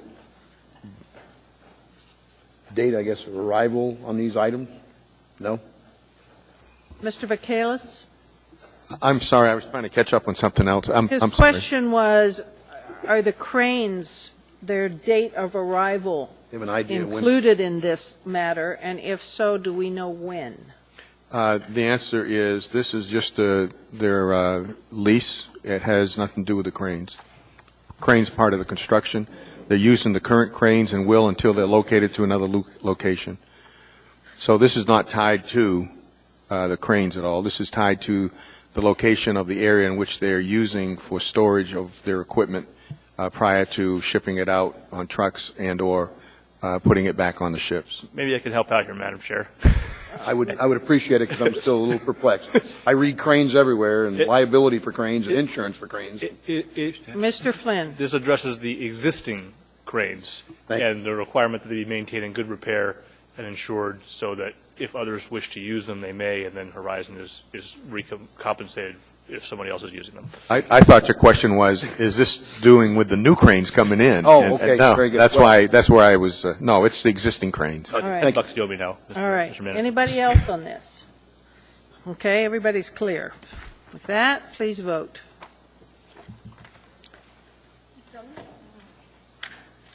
That matter is approved 10-0.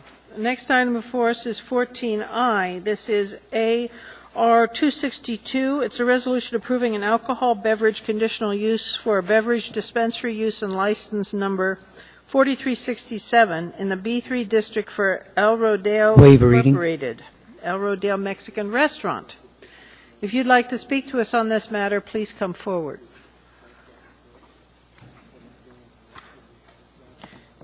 Hearing and seeing no one, Move to approve. public hearing is closed. I'm sorry, was there someone in the audience that wanted to speak to this?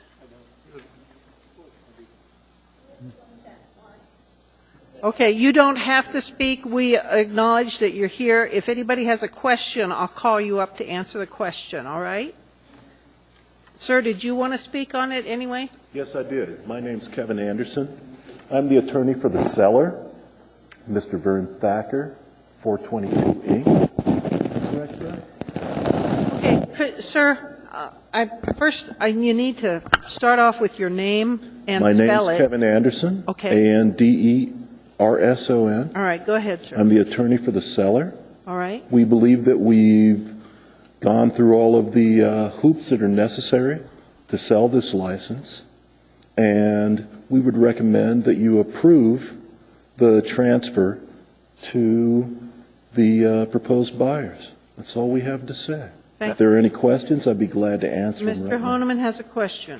Madam Clerk, I don't know if it was appropriate, since it was closed in public hearing, that you gavel I to know. reopen, or should I just ask my I'm going to question? basically I'm asking the Assembly's forbearance to allow me to reopen the public hearing because I did not see that these people wanted to speak. Very good. I I'm assuming apologize that for my nobody, delay. excuse me, sir, I'm assuming that nobody objects to my reopening the public hearing. Seeing no objection, then, thank you, Mr. Honeman. All right, you want to apologize ask for my any delay. question, Mr. Honeman? I can withdraw, not necessarily a question, a comment All right. on the matter when we're done. We have no questions I for thought you, we were sir. done, sorry. Thank you. Thank you. Appreciate your time. All right. Now, is there anyone else who wants to speak? This is the time. Do you want to speak, sir? No. All right. I'm going to close the public hearing. Okay. Now we've closed it. All right. Mr. Honeman, go And ahead. I've moved to approve. And all right. Mr. Honeman has made the motion, and Mr. Trainee, you're still a second, correct? All right. Mr. Honeman, do you want to speak to I it? just wanted to talk about, speak to the fact that they've been a fairly responsible business on Muldoon for many years, and I recognize it's a sale of the license, but responsible owners, and we welcome responsible beverage and dispensary licensees always. Thank you. Mr. Starr. Just reviewing their comments to the application, and it speaks to the training requirements for the servers. And the question was, how many of them will be certified? And again, it isn't a question, it's more of a statement of clarity that anybody that comes in direct contact and serving alcohol needs to be TAMS trained. So the fact that 5 may be qualified means that anybody that serves should be qualified. So all the managers, of course, would be, but I would also just suggest that every server, that's a great course, and it speaks clearly to some of the obligations you have as a server to watch inebriation or trends or underage. So ideally, watch the server, and the TAMS cards now have to be visible and available upon inspection by those. So I think even Mr. Honeman, are they required to be around their neck now wearing it as a server? Not a bad idea, much like a chauffeur's license. Well, I know they have to be available, so the TAMS training card is a very benchmark for all servers and the restaurateurs. So good luck, and glad you're stepping up to the plate. Thank you for coming. Thank you. Seeing no one else in queue, please vote. That matter is approved unanimously. Good luck on your new business. All right. The next item before us is 14J. This is AR 253. It's a resolution appropriating $500,000 to the State Direct Federal Pass-Through Grant with Community Development for the UMed District Plan Project, $300,000 for the State Direct Federal for Kincaid Land Remediation, and for the Point McKenzie Shoal Study. If anybody would like to speak to any of those, please come forward. Anybody at all? Seeing no one? Public hearing is closed. Second. That was moved by Ms. Johnston, seconded by Mr. Hall. Mr. Trainee. Just administration, this gives us all the show money we need, or does the Mat-Su still have to come to the table? Because I understand that meeting we had said part had to come from the city here, part from the Mat-Su. So is everybody all into this Shoal study now? The Matsu received an appropriation of $500,000. We've received an appropriation of $500,000. And the agreement was that if the two communities came up with $1 million, then the Corps of Engineers would match the $1 million subject to appropriation from Congress. Is there anything we can do to help Congress? I mean, do we need to send a resolution back urging them, or Yes. they just know they're doing it, or what? Anything would help with our congressional delegation to push it, yes. To our attorney, Julia, can you write us up a resolution from the Assembly and submit to the Assembly so we can send it back to Congress? Because this is something, given the impact of this shoal, we need to make sure we push it as fast as we can. Madam Chair, I just ask that we Thank all you, be Madam sponsors Chair. unless someone objects. Everybody. Well, if it's coming back to us, we certainly will have that opportunity. Thank you. Thank you, Julia. All right, thank you very much. Seeing nothing else, no one else in queue, please vote. And that matter is approved 10-0. We're now at 14K. This is AR 254, a resolution appropriating $175,000 from the U.S. Department of Justice Office of Justice Program. Waive reading. Basically for the Forensic Science Improvement Grant. If you'd like to speak to us on this matter, please come forward. Hearing and seeing no one, public hearing is closed. Move to approve. That was moved by Mr. Honeman, seconded by Mr. Hall. Seeing no one in queue to speak, please vote. That item is approved 10-0. We're now at 14L. This is AR 255. It's a resolution appropriating $1,519,838 from the State of Alaska Department of Health and Social Services for the Child Care Licensing Program. If you'd like to speak to us on this matter, please come forward. Hearing and seeing no one, public hearing is closed. Second. That was moved by Ms. Johnston, seconded by Mr. Hall. And there appears to be no one in queue to speak, so please vote.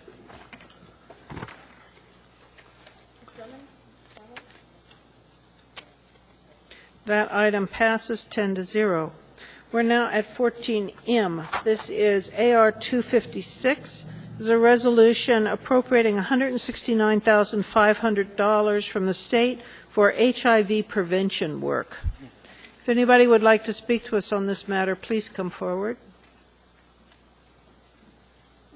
Hearing, seeing no one, public hearing is closed. Move approval. Second.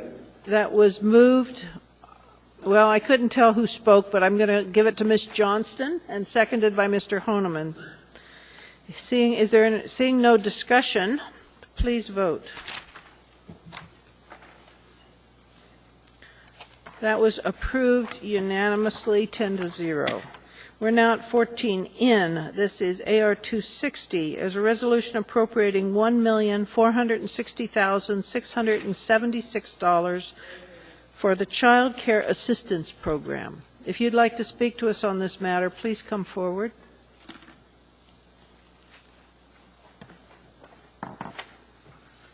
Hello. I just wonder, all these pass-through grants. Okay, you're going to have to speak in the mic and tell us your name and then... Catherine Hicks. I'm just wondering, all these little pass-through things, do they get added onto the budget? And so that's just automatically, then next year everybody's going to be screaming because they don't have that $1 million and the $1 million from the last one? These are State of Alaska grants. We might scream if we didn't get them, but we're not necessarily going to ask the taxpayers to pay for them. Mr. Vacalis, Mr. Not Mayor? necessarily, but it could very well could. Well, I suppose potentially this could be put in the budget, but right now it's a state grant. This is big money you guys This are is big talking money. about. And I know how the school district works. Anything they get, they're going to expect to get it again next year. You know, and I'm kind of concerned about that. Thank you, ma'am. I'd like you to take it into consideration. Thank you. Is there anyone else who'd like to speak to us on this? Hearing and seeing no one, the public hearing is closed. Move to approve. That was moved by Mr. Honeman, seconded by Ms. Johnston.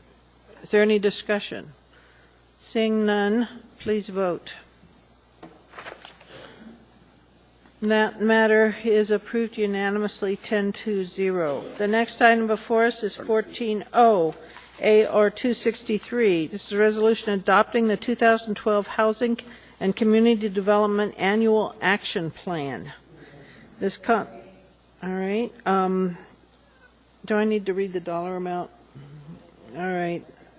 This includes $1,707,768 in projected CDBG entitlement, $385,000 in project program income, and $946,309 in projected home entitlement, and $75,000 in projected program income and recaptured funds, and $82,511 in projected ESG entitlement.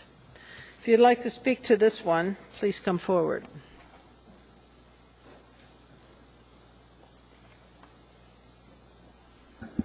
Good evening. My name is Susan Bomaleski. I'm the Executive Director of Catholic Social Services, and I'm here to support the administration's recommendation for approval of AR 2011-263, the 2011 Housing and Community Development Action Plan.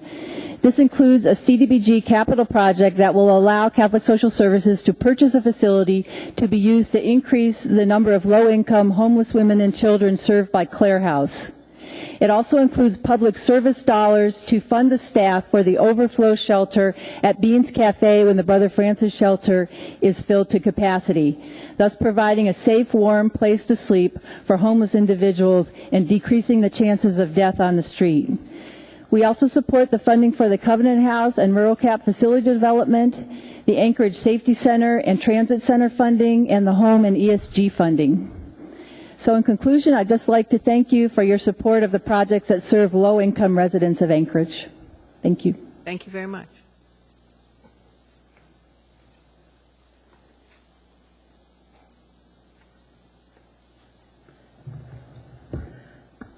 Hi, my name is Lisa Pierce, and I spell my last name Pierce. Thank you. I work with women, and I'm here today to ask to support adopting the 2012 Housing and Community Development Annual Plan, which includes funding for, especially the funds from the Community Development Block Grant for Clare House for $750,000 to help create emergency shelter for pregnant women and women with children. In addition to that, I'd like to add that there is also a need for safe emergency shelter for single women. There are 2 housing emergency shelters in Anchorage for single women, Brother Francis Shelter and the Anchorage Rescue Mission. Yet these shelters also add some challenges because being homeless STAR puts out a brochure that lets women know that being homeless increases their chance of sexual assault. I work with women, and during one of our recovery support groups, a woman disclosed that she was on her way to the Brother Francis shelter and she was sexually assaulted. In Anchorage, there is usually 1 to 2, a range of 1 to 4 reported sexual assaults on any given day. And there has been at least one occurrence where up to 15 reported sexual assaults happened in one day. For example, homeless women are vulnerable. There was an article in the newspaper about a woman being sexually assaulted in Midtown, a homeless woman, and there's also, references to women being sexually assaulted in homeless camps.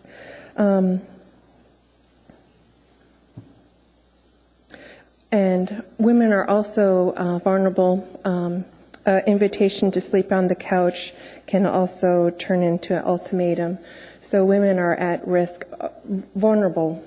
They're not only the women that you see on the streets, but they are women who are in their 40s and 50s who have been divorced, whose children are grown, and who are seeking shelter. And they need an alternative to the Brother Francis Shelter and the rescue mission that primarily serves the chronic homeless.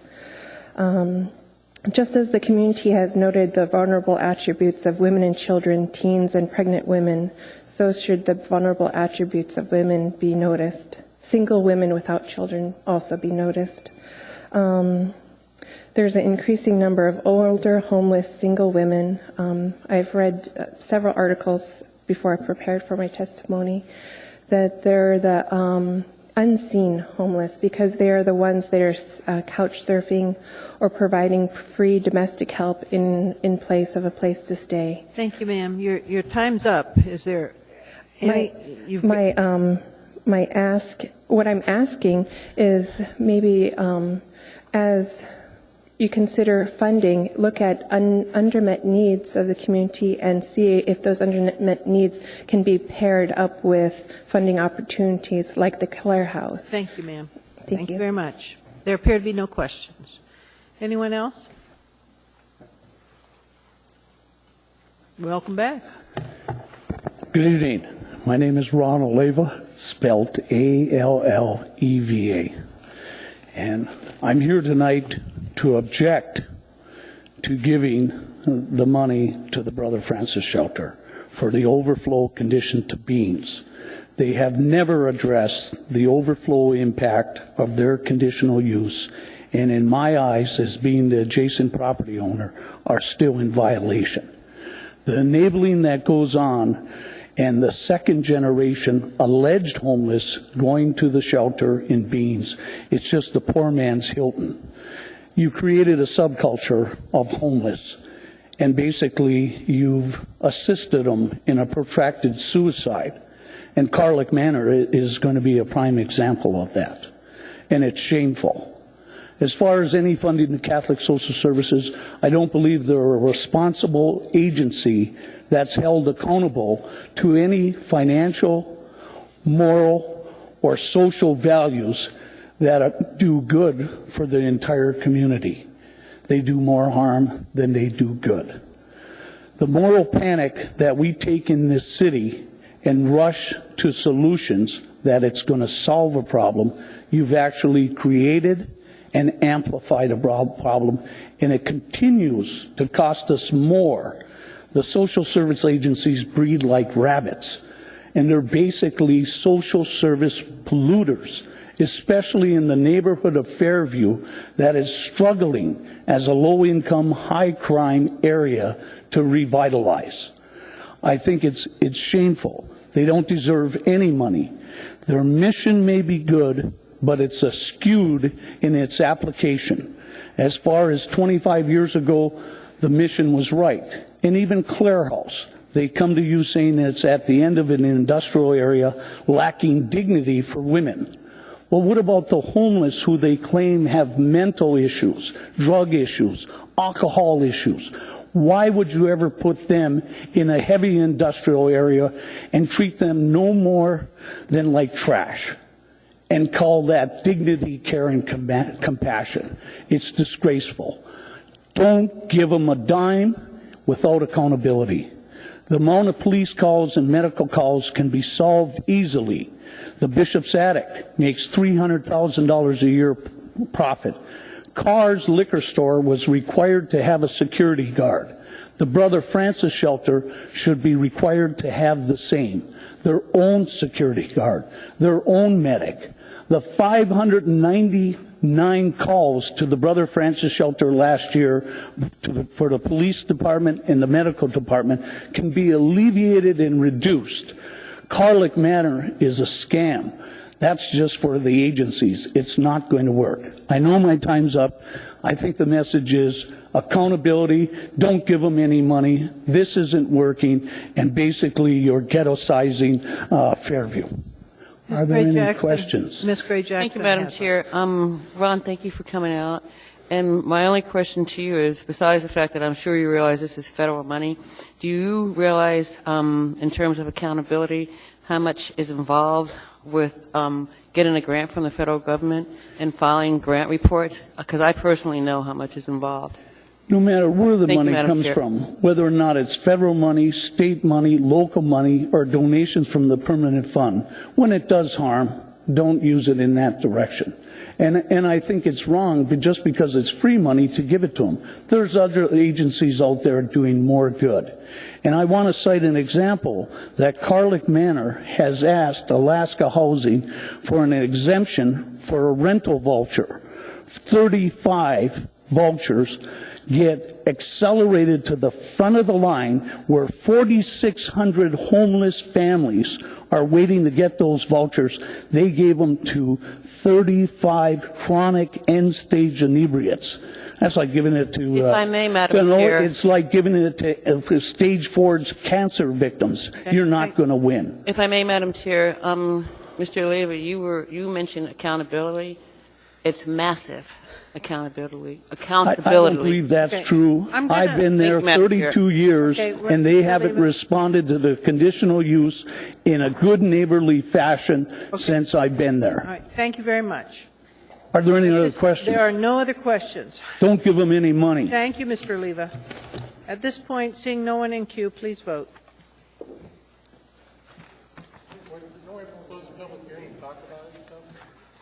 I'm sorry. I apologize. We do. I apologize. I guess I was just eager to move, and my great apologies. All right, I'm going to reset the vote. My understanding is I assumed there was no one else because no one else stood up. Is there anyone else who wants to speak? All right. Public hearing is closed. Move to approve. I need a second. Second, wherever It's not on it's not on my it's- screen, Debbie. Thank you. Ms. Gray Jackson was the second. All right, discussion, and again, I do not have a screen, so you have to lift up your hand. Mr. Flynn, you're first. Thank you, Madam Chair. Once again, I think some of you saw the inquiry I made of the administration and the response. This is a little bit complicated, so I'll try to explain this properly. What we're being asked to approve here is the plan for CDBG for the coming year. And part of that plan, which is not spelled out in the information in front of you, is something called public service grants. These are operating dollars as opposed to capital dollars. The plan says there will be an RFP process wherein they'll solicit proposals for these dollars.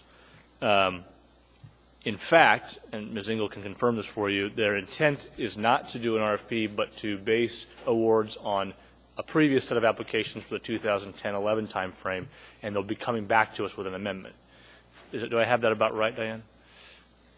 Through the chair, Mr. Flynn, that's correct. Either way, whether we go RFP or do what we intend, we recommend doing, we will have to come back to you with a substantial amendment. But yes, you're correct. Okay. Now, specific to the public service awards, I do have some concerns in that the documentation I have indicates they followed a pattern for the operating dollars similar to what they did for the capital dollars, wherein they funded 100% of the top line project, about 90% of the second line project, and zero for everybody else. I don't think that's the right approach. In conversing with Ms. Engel, there's a couple ways we can do this. We could postpone this matter for a couple of weeks and try and work that out and attach it to this ordinance so it's clear this resolution, so it's clear what we want them to do prior to them coming back to us. Or we can approve this tonight and we can work with them offline, although then our preference won't be stated. I guess I'd just be interested in my colleague's opinion on which route you prefer to follow before making a motion. And I'll turn the mic over. Yes, I wouldn't be objecting to a postponement for further review. I still see that there's the need. They certainly have the agencies with I think a fairly vetted plan. I think we had a work session real recently. Ms. Engel came and presented the administration. I don't have any real super concerns. I don't know if postponing is the appropriate action, but certainly I suppose it couldn't hurt if we needed to further clarify something. But I guess to Mr. Oliva, I hear his concerns and frustration, but particularly in the area of Fairview. But we've got some programs that work.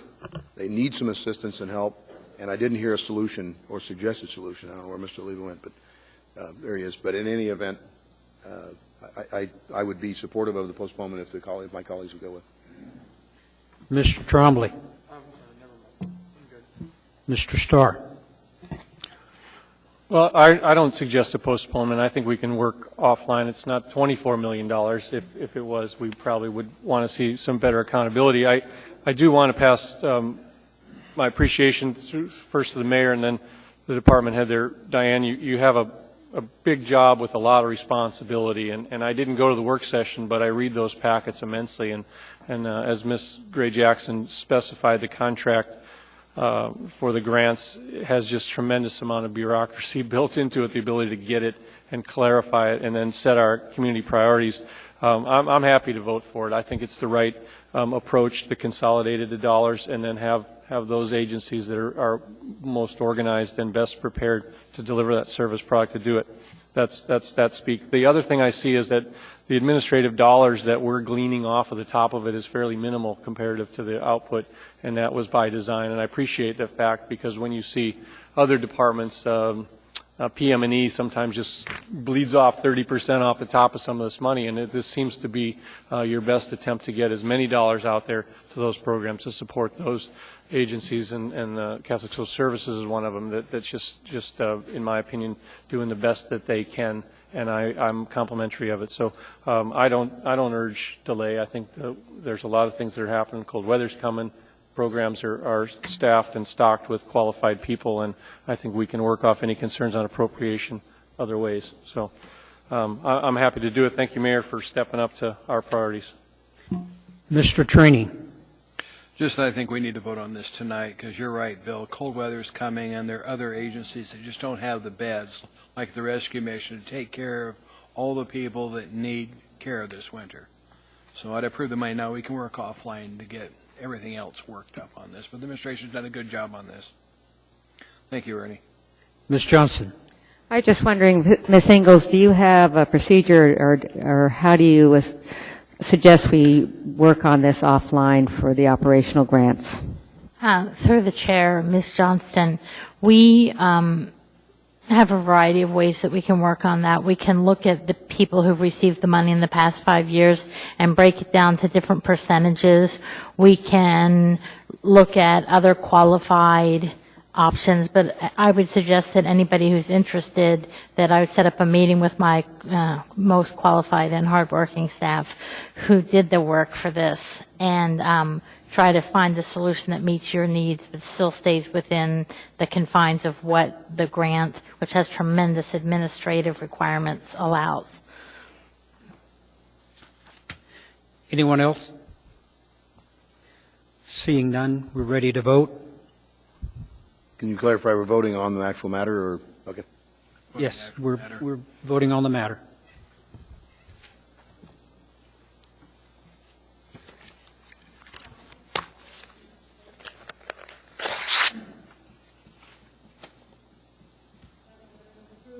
To 2. The next matter before us is 14 PAR 257. This is a resolution appropriating $482,080 from Waive reading. for the Eagle River Chugach Parks and Rec service area. Anyone like to speak to us on this matter? Please come forward.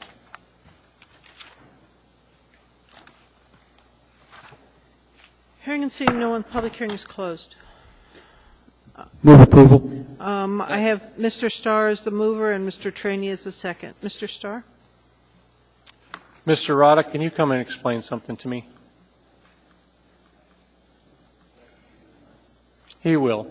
I actually brought him up, but this is a baited question. But McDonald Center remodel, Mr. Trombley identified several topics that frustrated these folks up here along with me, and change orders and requests for additional funding. In this case, this is kind of like a reverse changeover, putting money back into the till.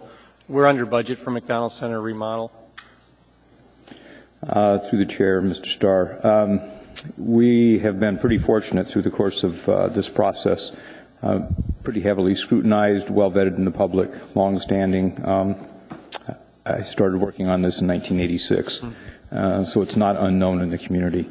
The advantage we have is that we are pretty diligent about overseeing how our funds are spent in the community, and we control that, and we squeeze every dime we can out of it. We originally appropriated enough money that would have covered all the costs. We realized through the course of the bidding process, working with the architect and the internal agencies and cutting down some of the percentages, that we were able to reduce what we had to appropriate from fund balance, and so we're putting it back into the community balance. Nice. And then this body also gets to, through the suggestions there of mill rate settings and that kind of thing. We have out in Chugach, Eagle River, 2 mill rates where we collect dollars that go into these funds. Should we suggest a tax rebate back to these folks based on that, or do we have projects in the queue unmet in our community? We do have unmet projects, and we base our capital budget, as you know. We had a 5-year plan. We completed that plan. We have saved over many, many years along with the state funds and the accrued funds that we have generated for this specific project. We do have additional projects as we move forward. We do work with the Parks and Rec Board of Supervisors. We will establish through the budget process a capital mill levy, which is up to a $0.5 million. Great. Well, I really appreciate your leadership, John. I know you've been working it hard, and you're sort of humble in the topic, and so the indulgence of me to bring you up here for that is to give you our sense of appreciation, both as Debbie and I represent that community. They don't see how hard you have struggled to make that a vital asset. So I do, and I can't tell you how much I really appreciate it. Thank you. All right. Thank you. Appreciate it. Very much. That's all. Seeing no one else in queue, please vote. That item is approved 10-0. We're now at 14Q. This is AR 261, a resolution appropriating $191,570 from the general fund. This is basically for increased cost of the downtown transit center and some increased fuel costs. If you'd like to speak to us on this matter, please come forward. Hearing and seeing no one, the public hearing is closed. Move to approve. That was moved by Mr. Honeman, seconded by Ms. Johnston. Is there discussion? Seeing none, please vote.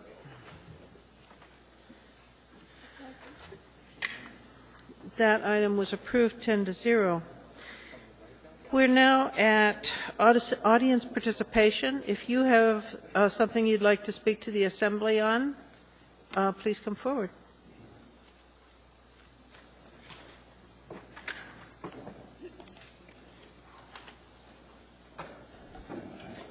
Good evening. Madam Chair, my name is Jeffrey Humphreys. I think most members of the Assembly know who I am by now. I recently decided I would like to start a nonprofit news service, and I've called it Anchorage Public.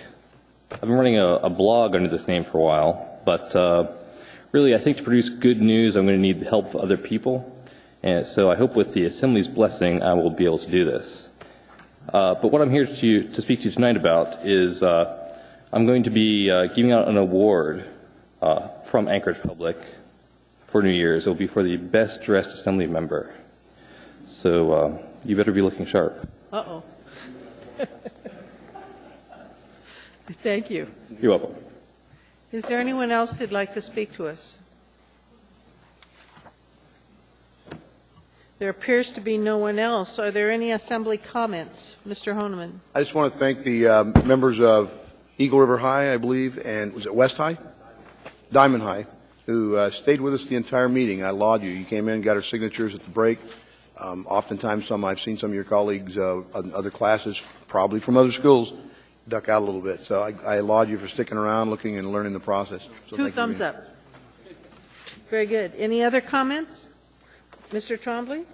I'm doing my first police ride-along on the 28th, and I asked for a bulletproof vest and a gun, but they're only going to give me a bulletproof vest. Oh. So I look forward to telling everybody what it's like in East Anchorage at 3 o'clock in the morning. My suggestion is ask for an SUV. An SUV. Oh, actually, they're going to give me a car without a cage, so we're not going to be transporting any prisoners, unfortunately, because my legs won't fit. You're not getting the full meal deal then, Adam. You asked for the whole thing. All right. Thank you. Is there any other discussion? Seeing none, a motion would be in order. Move to adjourn. Second. We are adjourned.